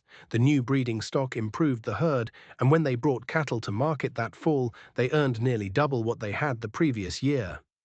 The accounts Evelyn kept showed steady growth, enough to keep building their savings for Ben's education, enough to feel secure against whatever challenges might come. Winter arrived again, but this time they were prepared. Well stocked with food and firewood, the house weatherproofed, the barn in excellent repair. When the first real blizzard hit in early December, they weathered it easily, gathered around the fire as a family, Caleb reading aloud while Evelyn nursed Grace, and Ben practiced his letters on his slate. It was during one of these evenings that Ben looked up from his work and asked a question that had clearly been on his mind. "Will you tell Grace about how you two met?" he asked. "About how Aunt Evelyn came here with nothing and Uncle Caleb gave her a chance?" Evelyn and Caleb exchanged a glance, and something passed between them. A recognition of how far they'd come, how much their story mattered. "We will," Evelyn said. "When she's old enough to understand, we'll tell her everything. About how I arrived in rags and your uncle saw something in me anyway. About how we built this family from broken pieces. About how love isn't always easy or simple, but it's always worth fighting for." "And we'll tell her about you," Caleb added, looking at Ben, "about how you were the first one to really accept her mother, how you made this family complete even before Grace arrived." Ben smiled, pleased and a little embarrassed, and went back to his letters. That night, after the children were asleep, Evelyn sat by the fire, working on a quilt she'd started making. A history quilt she'd decided with squares representing different moments in their journey. A square of blue fabric from her first dress, a piece of Caleb's old work shirt, scraps from Ben's outgrown clothes, a bit of Grace's baby blanket, and at the center, a piece of the dress she'd worn when she arrived. Those rags that she'd saved not as a reminder of poverty, but as a testament to survival, to the woman she'd been, and the woman she'd become. Caleb sat beside her, working on carving a set of wooden animals for Grace, something she could play with when she was older, something made by her father's hands with love and care. "Are you happy?" he asked suddenly, not looking up from his carving. Evelyn set down her needle and really considered the question. Was she happy? After everything she'd been through, after all the loss and pain and struggle, had she found happiness here in this remote Montana ranch with this quiet, steady man and these two children who'd claimed her heart? "Yes," she said finally, and the word felt like truth, like peace, like coming home. "I'm happy. Not because everything is perfect or easy, but because we built this together. Because every day I wake up and choose to be here, choose to love you, choose to be part of this family. That kind of happiness, the kind you have to work for, the kind that comes after struggle, that's the most real kind there is." Caleb set down his carving and pulled her close, kissing her forehead, her cheeks, finally her lips. "I'm happy too," he said, "happier than I ever thought I'd be again. You saved me, Evelyn. You saved all of us." "We saved each other," she corrected. "That's how this works. That's what family means." Years passed, and the ranch grew along with the family. Ben went off to school in town, then later to university in Helena, studying law like Evelyn had always known he could. But he came back every summer helping with the ranch work, doing on Grace, and later on her younger sister Rose, born 3 years after Grace, with Caleb's blue eyes and her mother's dark hair. Grace grew into a spirited, curious girl who asked 1,000 questions and wanted to know everything about everything. She learned to read from her mother, to ride from her father, to fish from Ben, and to be fearless from all of them. The quilt Evelyn had started that winter evening grew over the years, new squares added with each important moment. Ben's graduation, Grace's first steps, Rose's birth, the year the ranch turned its first real profit. The spring, Ben came home with a law degree and a fiancée. And through it all, Caleb and Evelyn stood together, partners in every sense of the word, building and maintaining and protecting the life they'd created from nothing. On their 10th wedding anniversary, Caleb took Evelyn back to the rise where he'd proposed, where they'd stood together that autumn evening before their wedding and talked about love and hope and building a future. "Do you remember what I said to you that night?" he asked, his arm around her waist. The two of them watching the sunset over the ranch that had become so much more than either of them had dreamed. "You said you loved me," Evelyn recalled. "You said I'd helped you rebuild everything." "I was wrong," Caleb said, and when she looked at him in surprise, he smiled. "I didn't need you to help me rebuild. I needed you to build something entirely new, something better than what was before. A real family, a real home, a real partnership. You didn't just fix what was broken, Evelyn. You created something that never existed before." She leaned her head on his shoulder, feeling the steady strength of him, the warmth of his presence, the deep contentment of a love that had been tested and proven true time and again. "We created it together," she said. "That's the important part. Not that you saved me or I saved you, but that we chose each other every single day through everything. That's what makes this real." Below them, the ranch spread out in the evening light, the house with its gleaming windows and sturdy walls, the barn standing strong, the pastures filled with cattle, the garden plot where vegetables grew in neat rows. And somewhere in that house their daughters were probably fighting over something trivial, or reading together, or helping prepare supper, living the childhood that both Evelyn and Caleb had worked so hard to give them.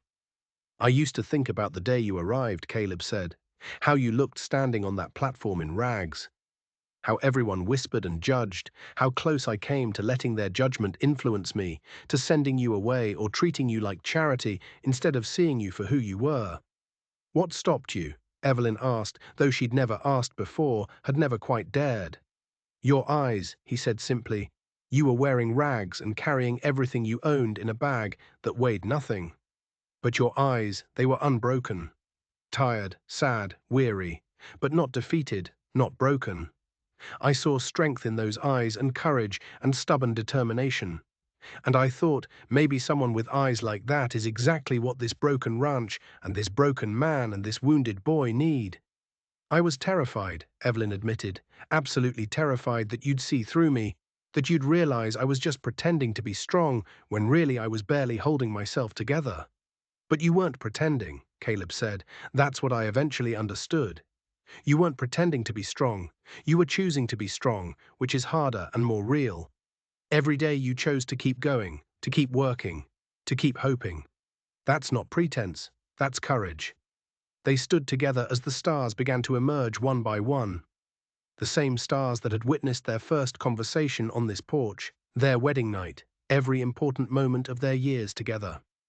If you could go back, Caleb asked quietly, knowing everything that was coming, the hard work, the danger, the struggles, would you still get on that train? Would you still come here? Evelyn didn't hesitate.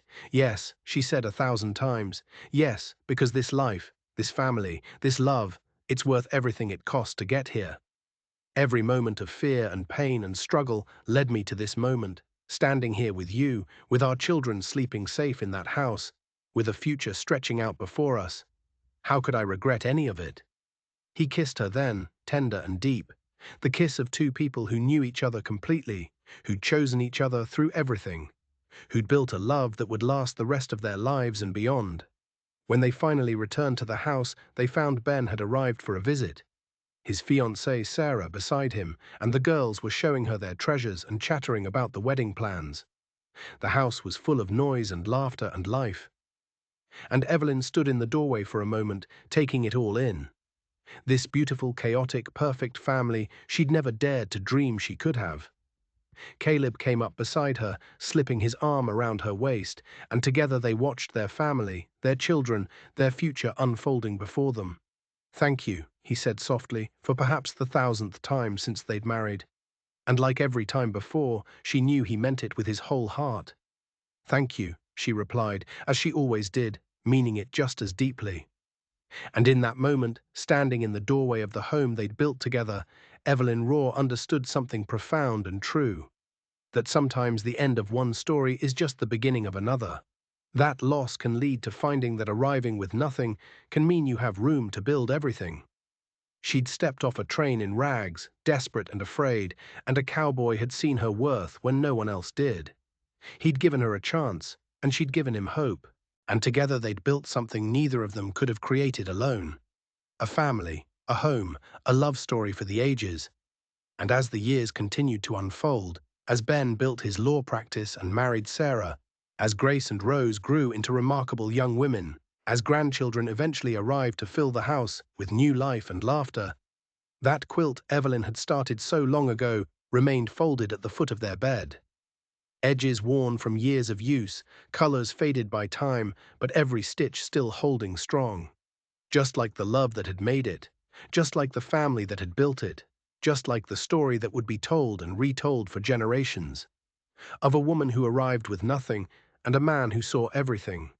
Of broken pieces that became whole, of a love that proved that the best things in life are worth fighting for, worth building, worth believing in.